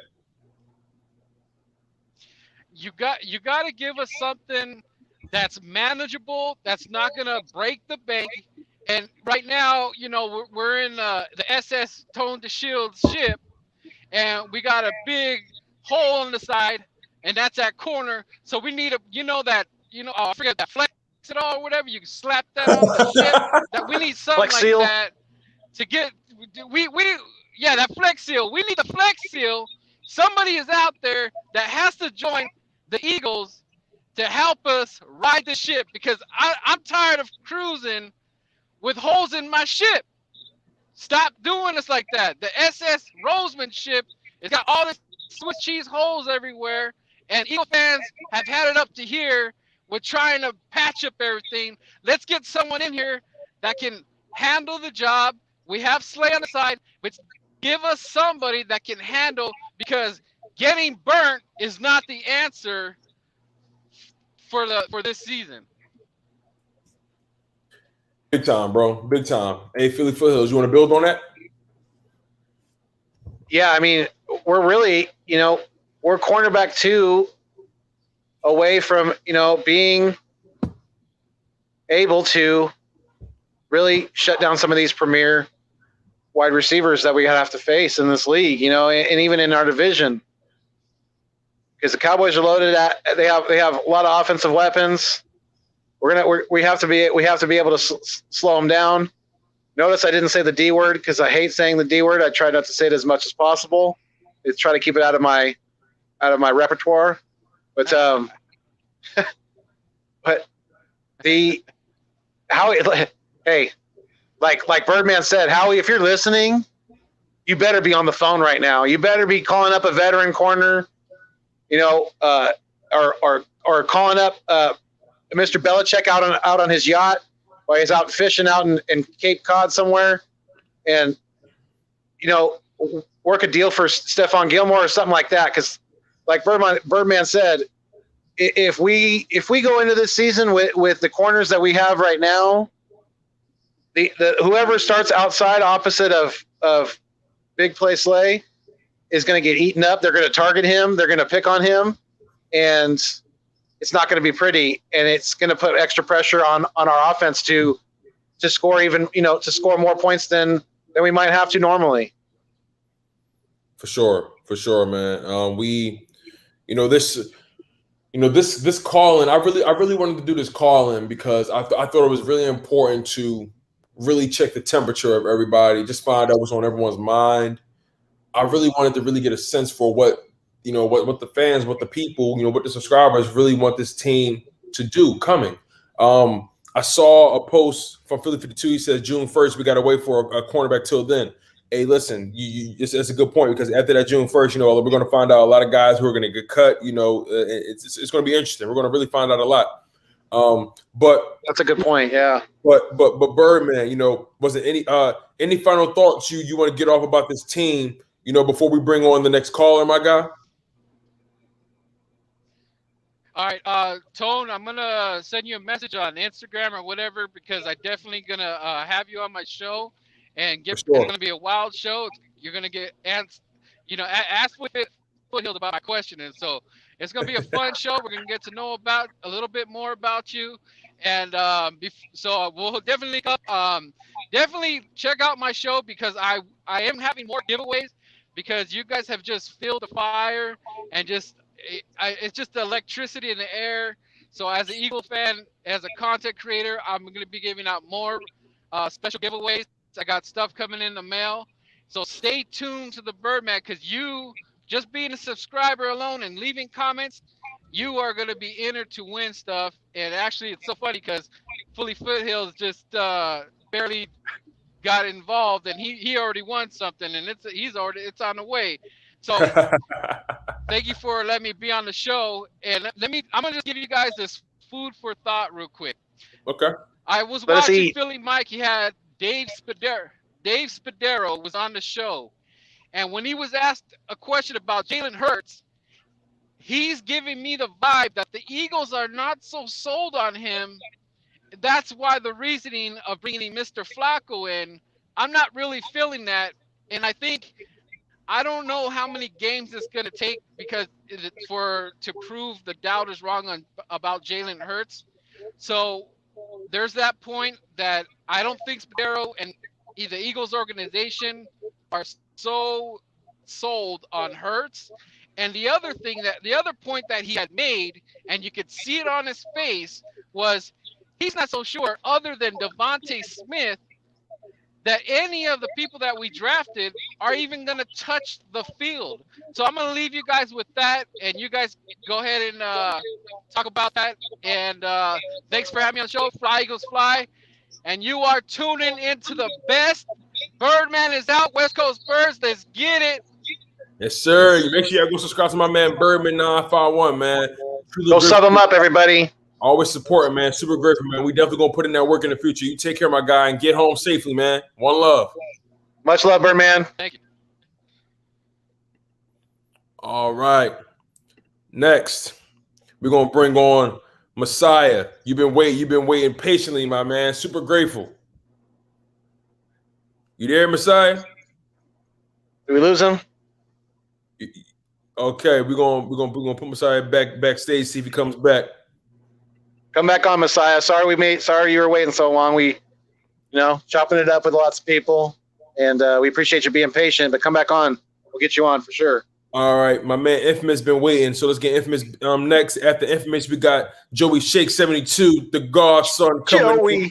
And then we got Eagle Slayer coming in after that. So we're gonna get it in, you guys. It's gonna be really dope. Infamous, my guy.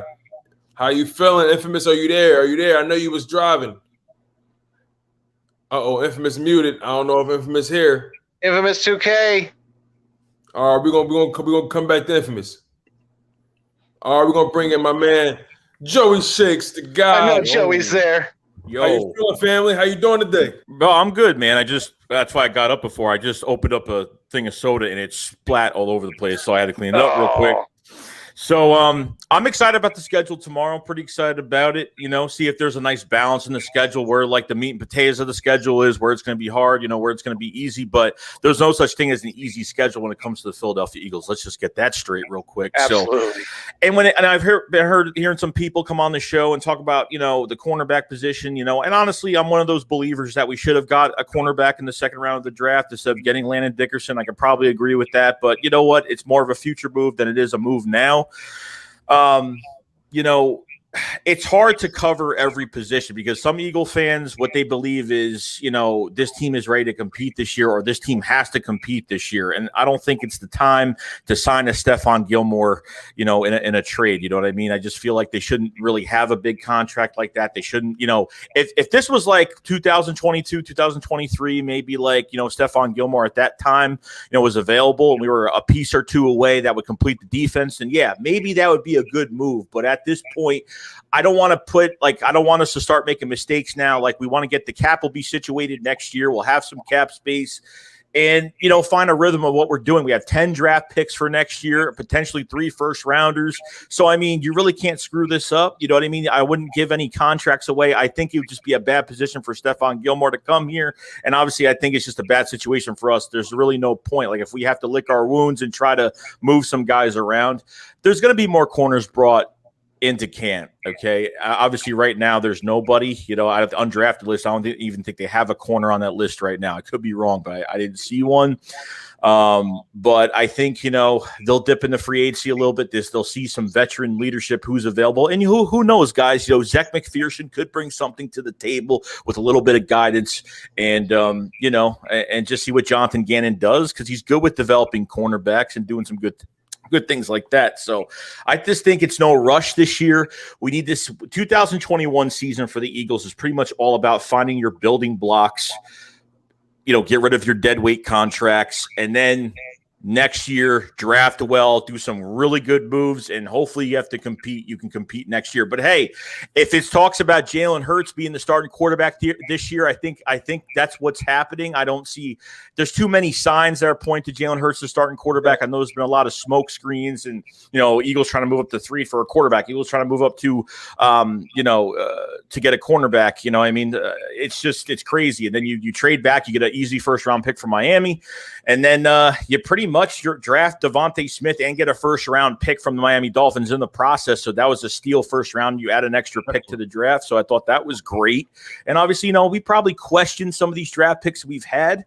But after looking at it for a week, there's some that make a lot of sense. So, you never know what could happen. But as of right now, Jalen Hurts is the starting quarterback. We're finding our building block pieces for 2021. If I see a 7 to 9 win season, I'll be happy with it. Obviously I won't be happy because I want these guys to win, but you got to look ahead and say, if they're going in the right direction, that's all that matters to me. Yeah. My biggest thing is a lot of people are, and I mentioned it a little earlier. Yes, we have flexibility with draft capital. Yes, we have it. Yes, we have it. We have, like you said, we have 10 draft picks. We have it. We can do a lot of different things, but we need to kill this noise about reaching out to these disgruntled quarterbacks in their respective situations. We need to kill that noise immediately because we are in a sweet spot with this roster and with Jalen Hurts' contract. We are in a sweet spot. If we don't force any deals, if we don't take any bad contracts, we can literally rebuild this roster through the draft, develop guys while we still have Jalen Hurts on a rookie deal, while we're not forced to really go all out at that position. And at that point, we can really solidify all the things around him. And then maybe, and I'm not hoping it's not, but if Jalen Hurts ends up not being a guy in the long term, then whoever you plug in, the roster is good. The roster is set. You have a foundation that when he comes in, it's not going to be a bumpy ride. And that's my mindset. No one's really thinking about it like that. No one's really thinking about the fact that, we have Jalen Hurts on his rookie deal. And if he breaks out this year, the way we anticipate, the way we hope, we are going to be in such an amazing situation.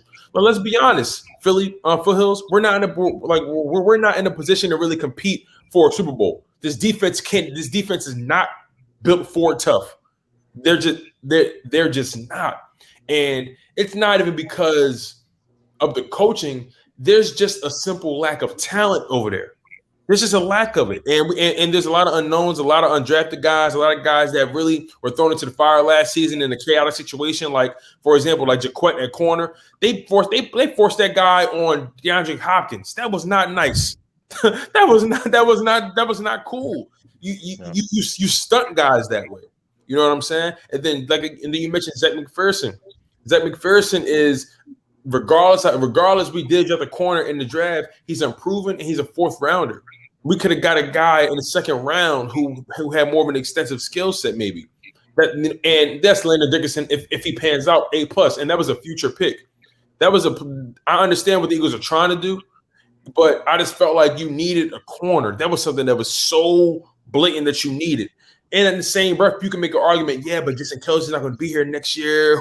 The center position is one of the harder offensive line positions to fill. I get it. So we just have a lot of – I feel like on offense there are unknowns, but we're in a much better spot on offense. But on defense, there are so many questions and not enough answers. Right. Yeah, I think it comes to like the bad contracts, maybe contracts that really, from certain players, like start with the defensive line with Derek Barnett making $10 million and probably should have extended him or at least to lower the cap number. And then, Javon Hargrave is a new scheme, got hurt last year, came in late, played a couple good games and then kind of disappeared again. And Fletcher Cox is probably the one guy I've been really upset at him. Like 6 games, a sack and a half. Like I'm seeing Aaron Donald every week pummel offensive lines, and Fletcher Cox is just not doing that. So if it's up to me for next year, if Fletcher Cox isn't up to par with what's going on with this team right now, if he's not playing up to par, he could get traded next year, guys. Like I really wouldn't mind it. Milton Williams, I forgot his name, but Milt Williams. Bill Williams is a very good, short-spaced, explosive defensive tackle that obviously is going to learn, but I think can actually do well, especially like Teron Jackson on the outside, at defensive end. I think he's another good player that's good in the rotation. So Derek Barnett, I'm especially excited about him. Teron Jackson, that kid, he broke records at where'd he go to? Coastal Carolina, right? Yeah, Coastal Carolina, right? Yeah, so he broke records there as far as sacks goes. So that kid's got a lot of potential. Yeah, and you know what? I try not to hype too many guys up because I need to see the product on the field before anything. Right. Like I understand he broke the sack record. I know, Derek Barnett broke Reggie White's sack record at Tennessee. Donnell Pumphrey broke Marshall Faulk's all-purpose yard record at San Diego State. So, I can't get into the numbers. I can't get into records too much because they don't prove too much. Records are made to be broken. So right. You can have a good season. Sometimes you can have pieces around you. It's so many things that go into that. But, when it comes to the defense, I know I keep going back to it, but I believe that when it comes to the linebacker core, we have a lot of different pieces on there. So I would love to see how those pan out. I don't think we need to go free agency for linebacker anymore. I think I think when it comes to the linebacker core, we have enough pieces that you can really find out who can actually play. Yeah. And the main questions are the defensive backs, especially at safety. Ryan McLeod's going to most likely start the year on the pup list. And then that's 6 games right there. That's automatic 6 games that he can't play. And then on top of that, you're banking on Kevon Wallace taking the next step, which I really hope he does. I really hope he, really. He's got to start proving what his mouth has been doing. He's got to start translating that onto the field and start producing some product, and start producing at the safety position. He's getting that high. He's getting that backing from Brian Dawkins, which is big. That's an Eagles legend. Yeah. So I hope Brian Dawkins is right. I hope I hope what he sees in him is correct, and Kevon Wallace can step up this year because he needs to. We need him to badly. Right, and then you got guys behind him who are hungry, like a Elijah Riley, like a Marcus Epps. Now, I don't think Marcus Epps is going to end up starting because he's more of a special teamer. But right now, they got him ahead of Kevon Wallace on the depth chart. So we'll see what happens. And then you have Andrew Adams, who's hungry as well. He came in and played valuable snaps for the Buccaneers and for the Giants, respectively. And whenever he got his opportunity, he took advantage of it. That's the thing, man. This is a situation where no one is safe. There's only a handful of guys who are safe on this defense, and we're entering a new scheme, a new coaching staff, clean slate for everybody. Like I was telling Philly Foothills not too long ago, I even believe Avonte Maddox is on a hot seat as well. He needs to step up. Yeah. He needs to step up. He's most likely going to play the nickel this year. But at the same time, if we go and get another corner in free agency and then Zach McPherson outshines him in training camp, then what? So Avonte Maddox is another one who needs to up the ante in his game.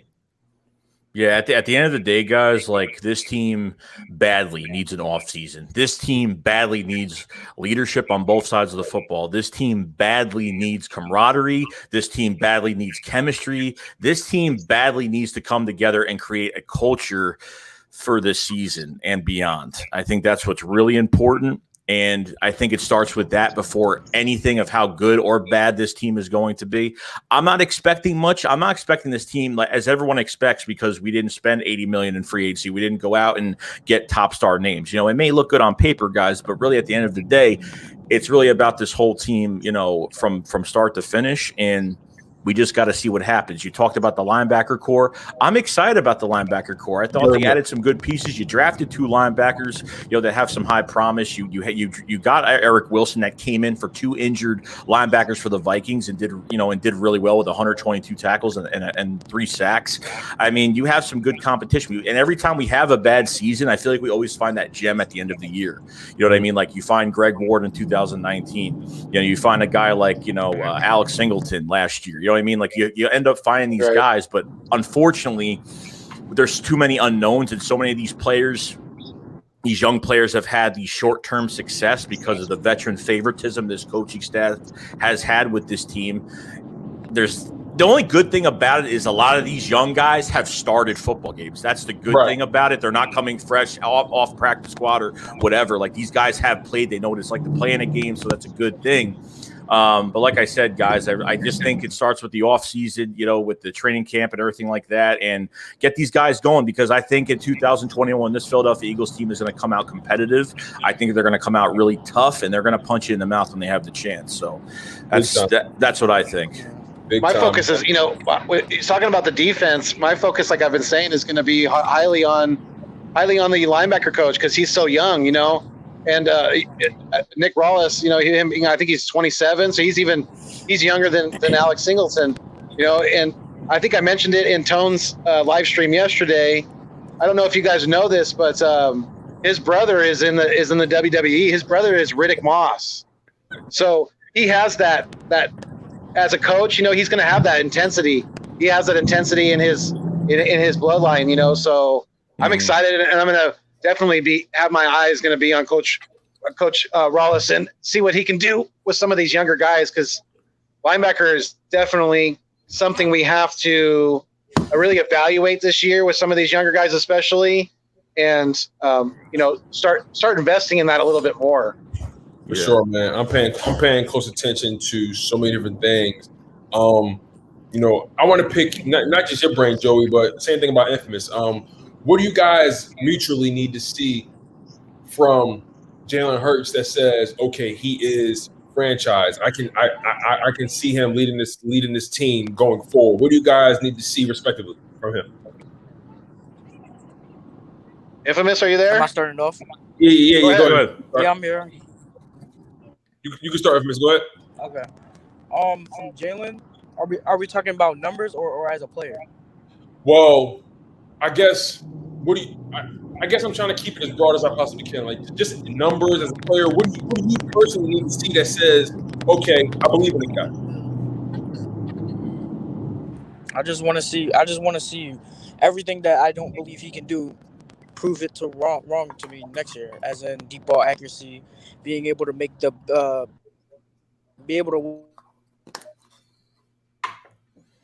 all right, Infamous? You there? Bad service, I guess. In the big games without having to, and as I said last year, a lot of the stuff that I had problems with, and excuse the background noise, I'm in the car still, but a lot of the problem I had with Jalen was that I didn't believe he was able to win big games when they force him to throw. Right. Just like recently, Lamar just won a Super Bowl because once they force someone like Lamar to throw, the game is pretty much over. So if a team can force him to throw and he's able to beat them with the arm, then I'm convinced that he can be the guy. Okay. Yeah, if he stays consistent in the pocket, like a pocket passer, and not like be hesitant and running too early, scrambling too early, I think Nick Sirianni is going to make him a better player in a system. Obviously don't throw 2 picks a game. Obviously, as long as he stays on a neutral to a consistent level every single game, our defense, depending on what we do on defense, I don't know what Jonathan Gannon has in store for this defense yet, but hopefully I'm excited to, wait for him to talk to see what this defense is going to be all about. But as long as some consistent level from Jalen Hurts, and obviously, like I said, it just comes with him staying in the pocket. He's got to throw the football. He can't run every time. He's right. Got to throw the football. He's got to go through all his reads, and because even that little sample size we had from last year, I really wasn't a big fan of how it started I liked how it started, but I didn't like how it ended because I figured this, I saw the Saints game was more of him running. He had 100 yards rushing, him and Miles Sanders apiece. There was barely any passing in that game. I thought the Cardinals game was like a really good game for him. He was passing, he went through all his reads and he would just scramble. That was a good game. And then it just got worse after that. By the Cowboys game, he pretty much had a lot of wide open guys, ran too early, but I can't put it all on him either because O-line wasn't that great. It was not even the offensive line, but this coaching staff and Doug and this play calling was just so predictable and so horrible. Yeah, it was. We created a blueprint for teams within 2 games, and unfortunately, they caught on to us. And I think with Nick Sirianni, he's going to exploit the strengths of every player on this team. When he went through his explosive plays video and on his Colts and stuff from last year, I have to say I was pretty impressed by it because he knows every player's weakness, every player's strength, knows how to use everybody. So really, I think the developmental stage that we have missed the past few years, I think we have a good developmental coaching staff. And obviously with Nick Sirianni, he wants nothing less than perfection. So I think at the end of the day, I feel good about this coaching staff. I just can't wait till Nick Sirianni and the rest of this coaching staff gets their hands on these guys. So. Yeah, that's the thing. That's the thing, man. I'm really expecting a lot from Nick Sirianni this year. I know he's a first-year head coach, but I'm expecting a lot from him. I'm expecting him to. You know what? I'll put it like this, and this goes for Jalen Hurts as well.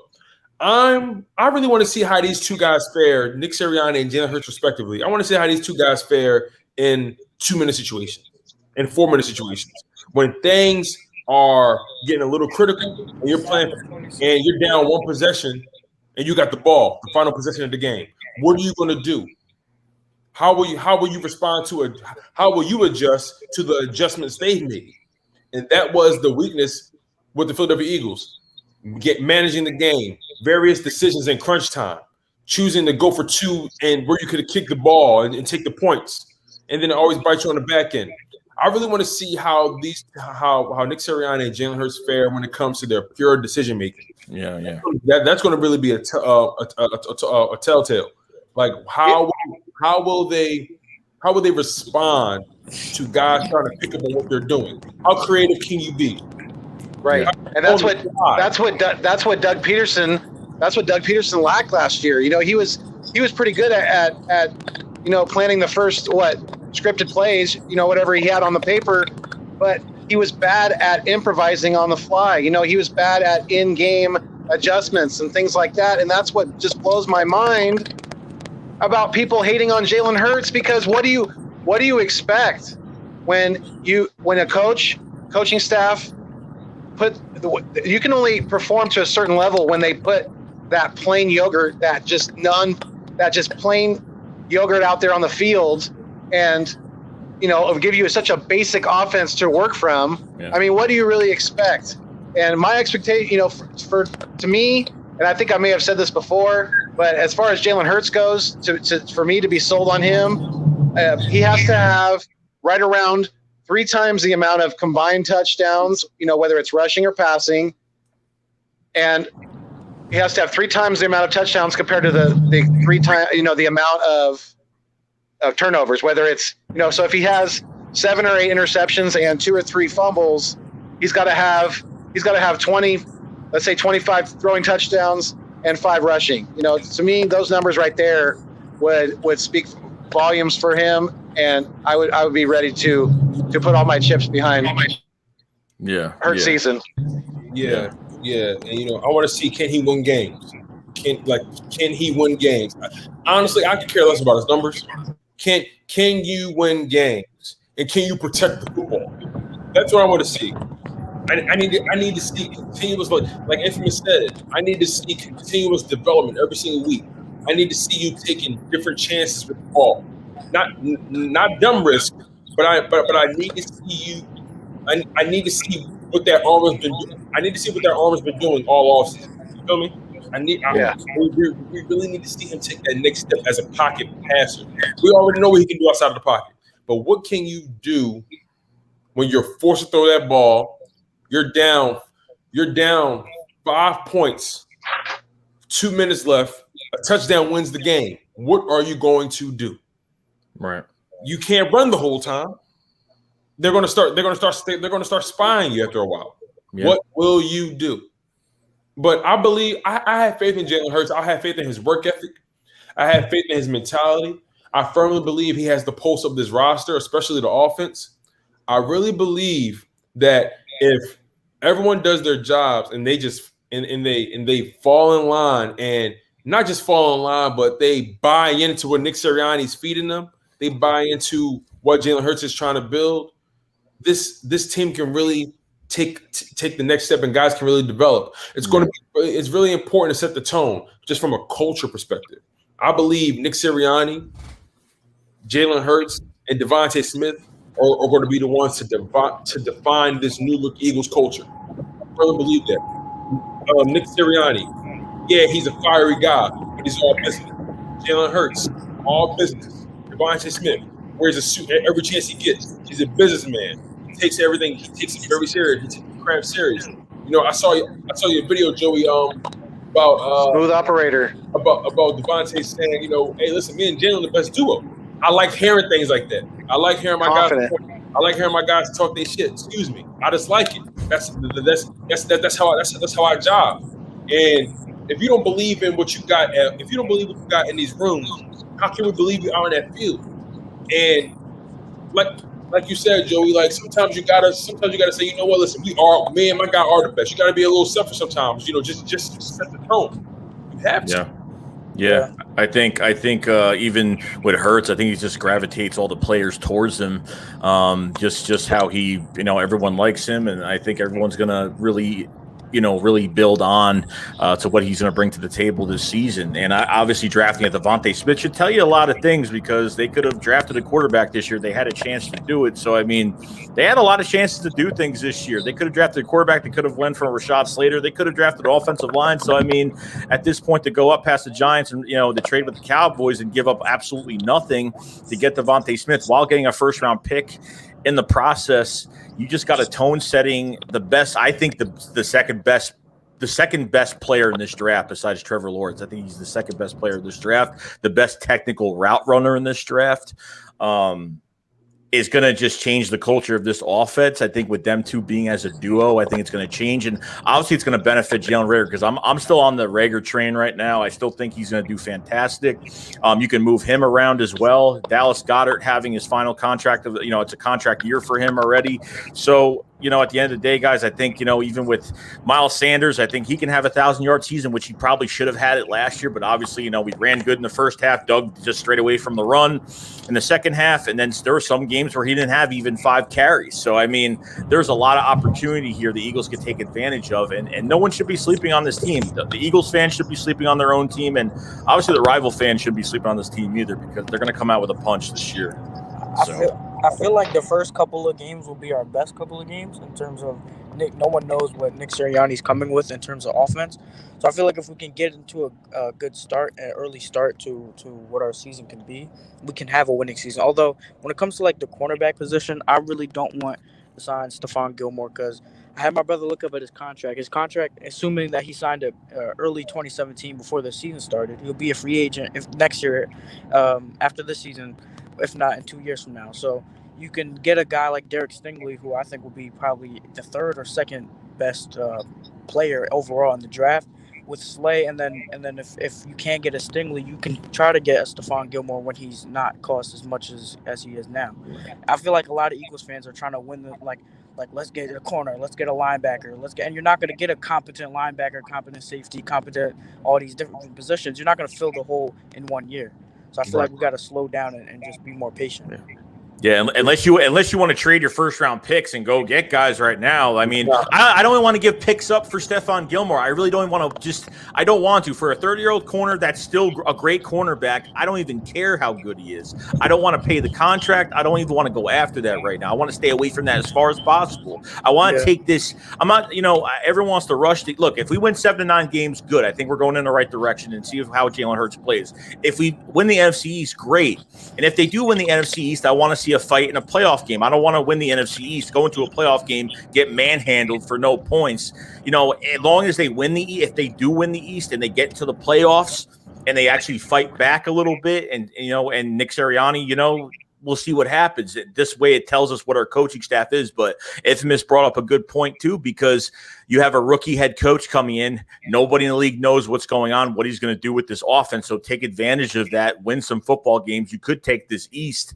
And if not, win 7 to 9 games and see what direction this team is going into. And then obviously you play a whole year. You watch this team for a whole year. You can see what Jalen Hurts does.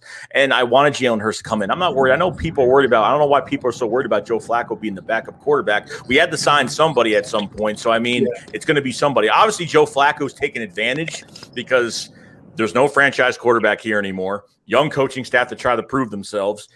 Joe Flacco wants to be a starting quarterback again. It's not going to happen. Could Joe Flacco come in for one game and maybe take over a game? Sure. But do I think he's going to bring us to the promised land? Definitely not. So that's where I'm at with all that. Right. And, Joe Flacco, he's going to feel that way. That he's supposed to feel that way. You can't expect a former Super Bowl MVP to not feel like he still has it. But the reality is he doesn't. And that's okay. That's all right. He's here. He's here for more than just. He's here for insurance purposes. And then they went and got the guy Jamie Newman, who's a project for the most part. So he's going to look good in a beanie on the sideline too. Got to give him that. Right, man. Joe Flacco's like the hometown hero. Like that was like it's okay. Like it's okay. And a lot of people just have to. A lot of people in the fan base just have to understand that regardless of what happens, we just need to move in the right direction. That's all.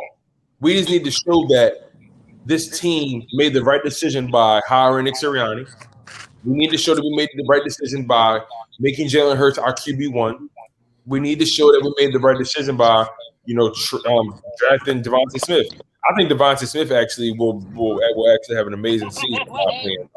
But like you said, we're going to be calling Devontae Roy by the end of the year. Mark my words right now. We're going to be calling him Roy.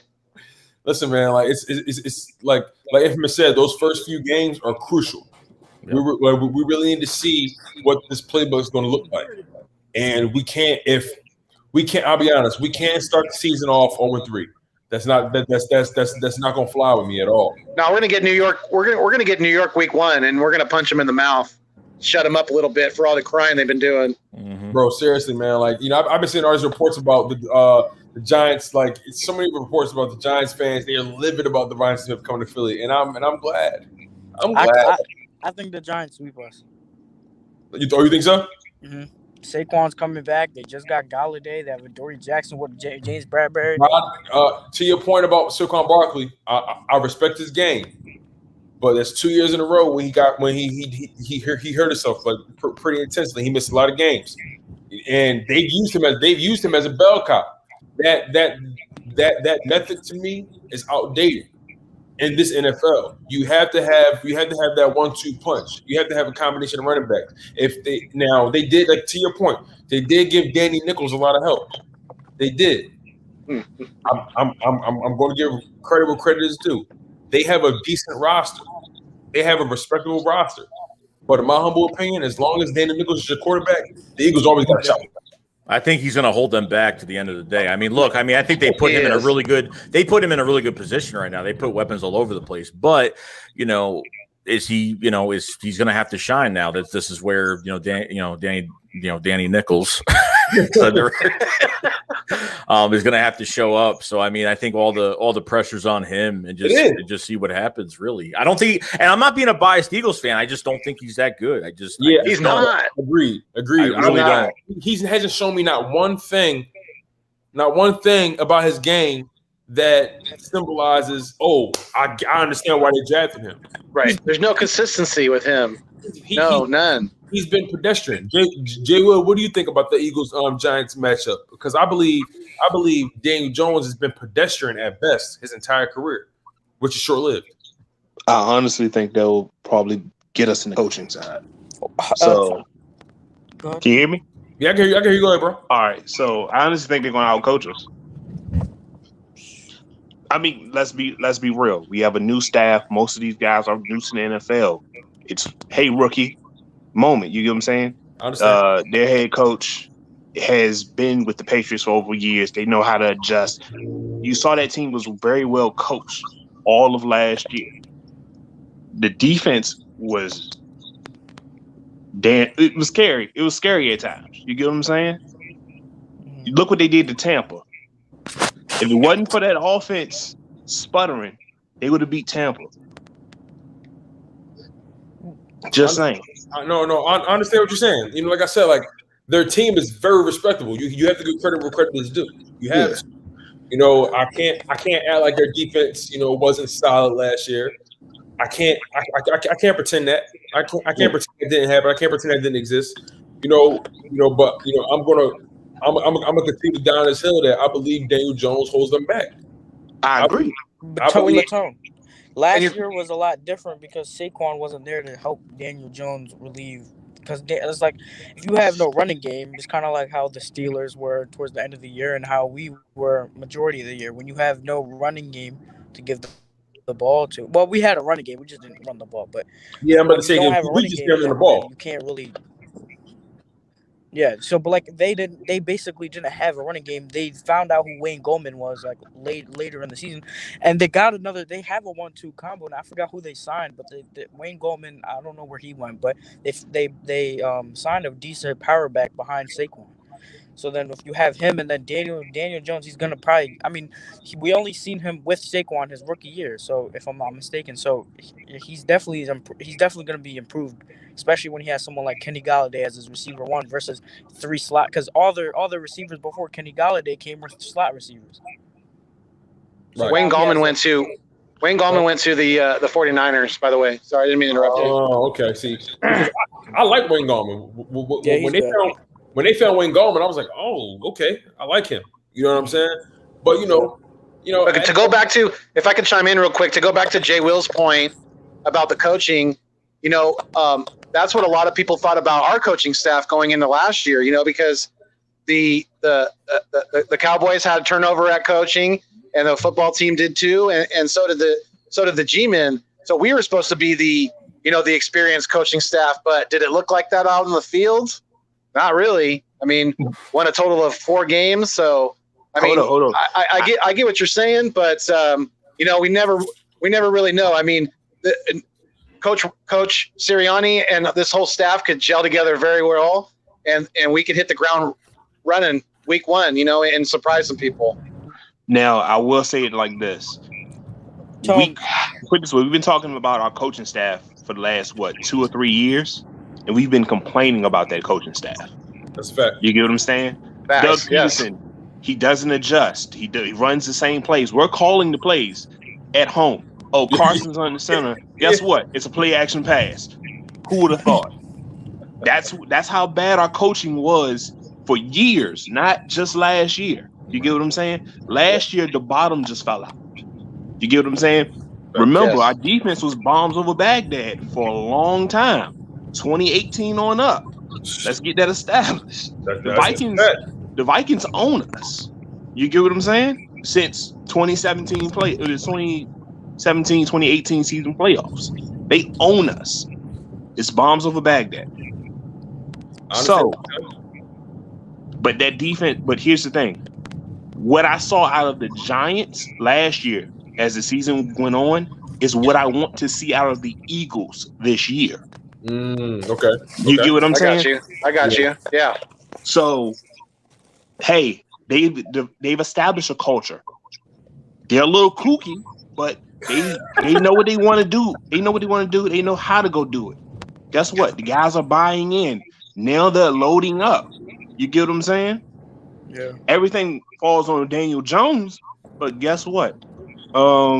If he's not the guy, I still have a very good mold of a team. All I need is a quarterback. Oh, let's see. Yeah, Let me go out there and that's what Washington is right now. They got a team. exactly. They just got to plug in. Exactly. You never know who's going to become available. Right. Just being transparent from a Tone, roster. my dad brought up a good point when I was just talking to him. No, I was just saying, you know, just from a roster perspective, if I'm being completely transparent from top to bottom, we have the worst roster in the division. Like just top to bottom. On paper. On paper. Yeah, on paper. Because we really don't know what this offense is really, because they underachieved last year, in my opinion. They weren't developed. We failed at developing guys for the past handful of years. But just on paper right now, as it stands, our roster doesn't look as good as Washington. Our roster doesn't look as good as Dallas. Our roster doesn't look as good as the Giants. That's just the reality on paper. But Now, at the end of the day, you got to lace up every Sunday, and we're gonna see who got the biggest heart. We're gonna see who really can make the right decisions at the right time. Because, like I said, and like everybody been saying, a lot of people are expecting the worst out of this team. I know the defense has hole, like my man Fresh says, holes like a Jamaican tank top.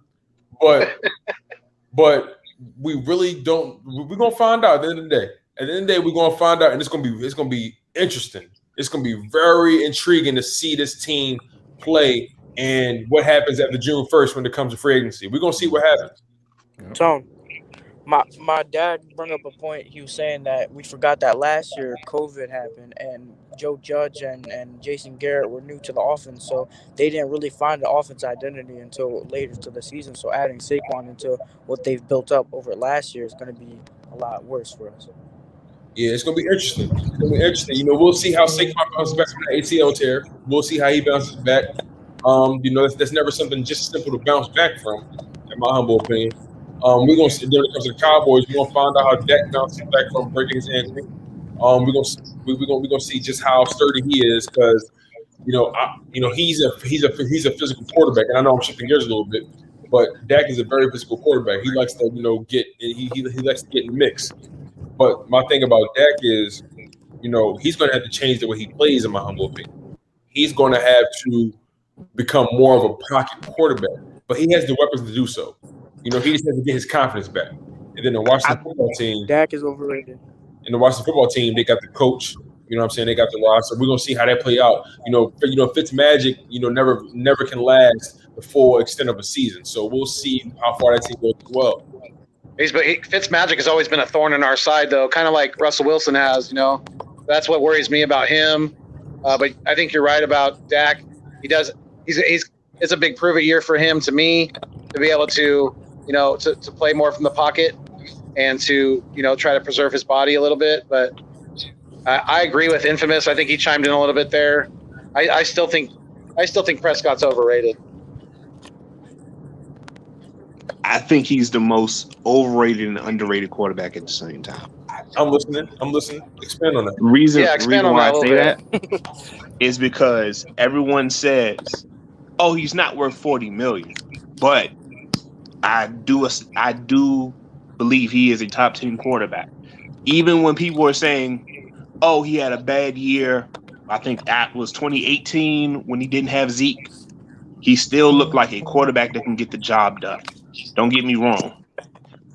Then you saw him, you put weapons around him. Oh, he takes off. You get what I'm saying? Yeah. So it's not that he's horrible. It's not that he's an average quarterback. He's an above average quarterback. He's somewhere between 7 and 10 in his league. You get what I'm saying? Yeah. That's exactly what you want. So I gotta give Dak his respect where it's due. And when you say Dak has to change his play style, I think over the last few years he's resorted to running as a last resort because of the weapons he's got around him. as opposed to the first 2 years where that first year it was him and Dez and Michael Beasley, whatever his name is, Cole Beasley and all them. Yeah. Next thing you know, Beasley. Hey, Sneasley. They went 13-3 with that team. Sure did, which was crazy. So and I was a lot of people said the thing about, and here's the thing about the Cowboys that I feel like it's gonna fall from under them. I don't think they believe in their head coach in totality. No, they don't. He's a bridge. If there's such thing as a bridge head coach, that's Mike McCarthy in a nutshell. Yeah, man. It's a reason Aaron Rodgers didn't want to play for that guy anymore, and they got him out of the building instead of the other way around, man. But yeah, any final thoughts, you guys, before we get out of here, man? Wifey starting to give me that dirty look. Just one. One thing about the coaching staff, I don't think gets covered enough. I don't think there's that one guy amongst them that commands a room. It doesn't have to be the head guy. It has to be somebody where, I'm not trying to piss him off. You get what I'm saying? I don't want to hear I'm not even trying to hear his mouth. I don't even trying to get him to look at me today. I don't think that guy's on this roster. Not even Coach Rocker, the Tracy Rocker? Have you listened to him talk? Yeah. I sense no real I'm gonna kill you type dog. I got you. Okay. You get what I'm saying? So what I'm saying is some coaches,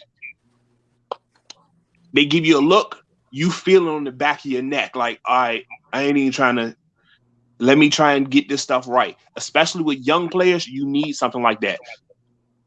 If you don't have it, stuff might get a little challenging if egos start to come in. You get what I'm saying? I see what you're saying. You have a lot of guys who do a lot of talking. Who's going to check him in the locker? No, sir. Go ahead. Who's going to check him in that locker room? Who's going to check him in that meeting room? Because there are a lot of young meeting rooms on our team. Wide receiver, running back, DB. Well, I can't say DB. Linebacker. The defensive line got a lot younger too. I mean, very much. Say it one more time. Defensive line, got younger with the draft, and some of these guys we got as undrafted free agents too. Yeah, but I believe depending on how many make the team, but most of the age on the team is in the trenches. That's where all the age is. And but it's going to be real. I'm just to push back a little bit.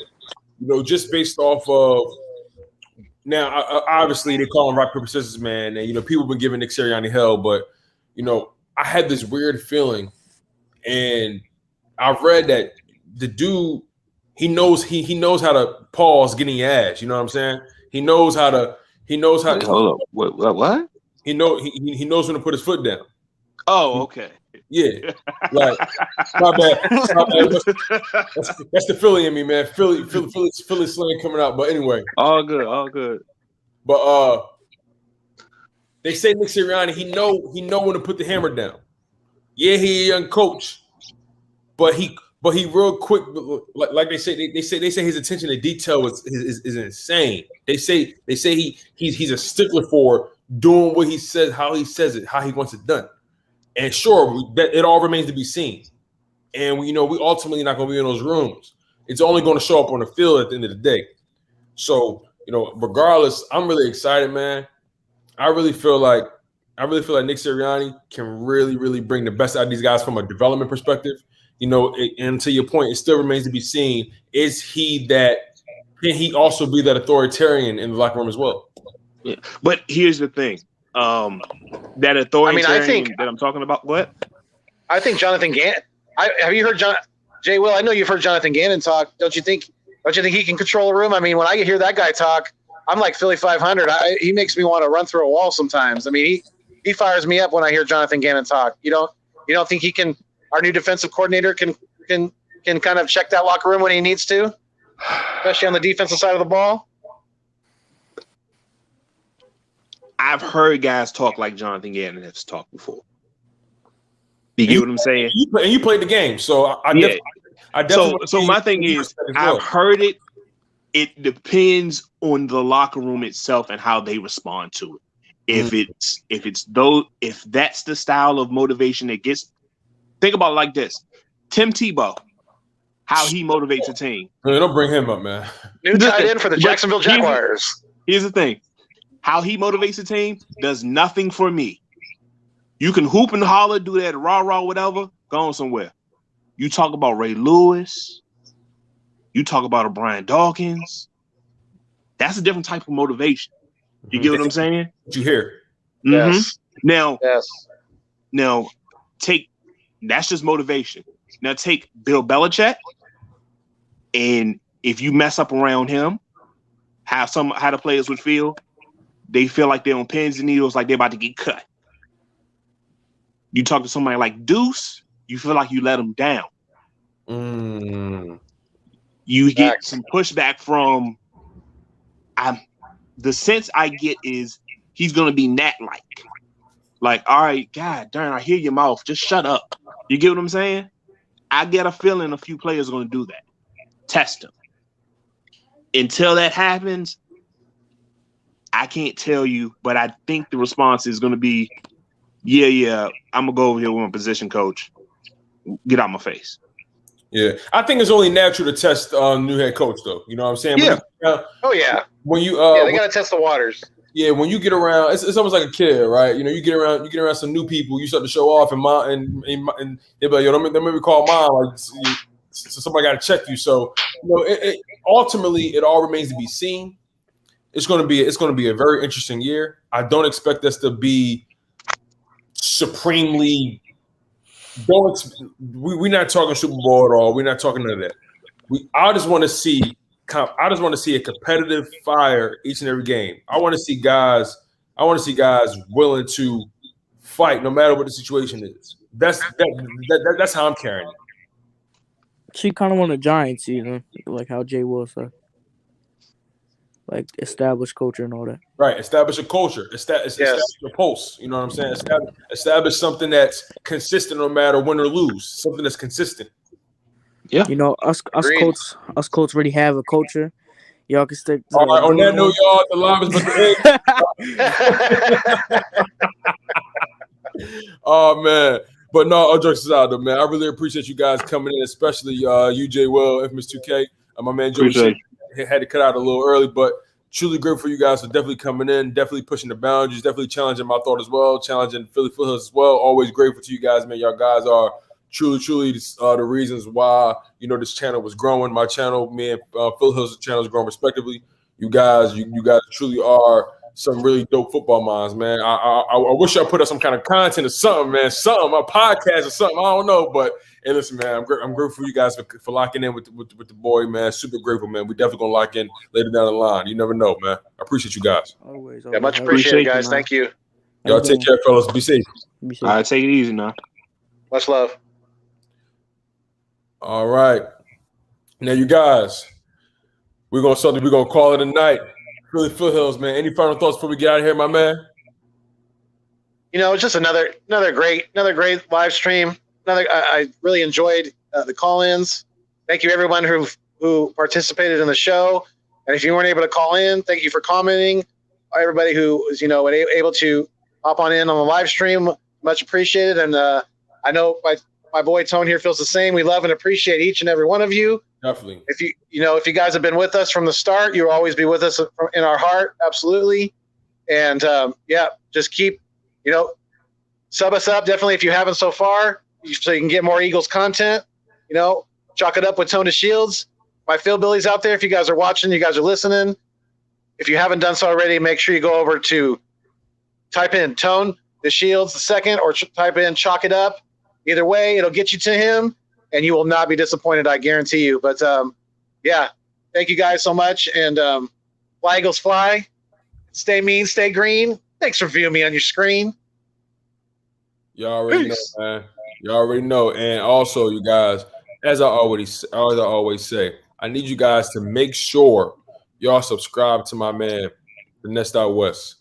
My man is always doing his thing, putting his foot to the pavement, grinding. Make sure I go subscribe to my guy, man. The channel is growing slowly but surely, man. Make sure y'all subscribe, man. Make sure y'all like the live stream. Make sure you guys share with y'all homies. I'll be so grateful for the support as well. Y'all know I'm your humble host, Tone DeShields II.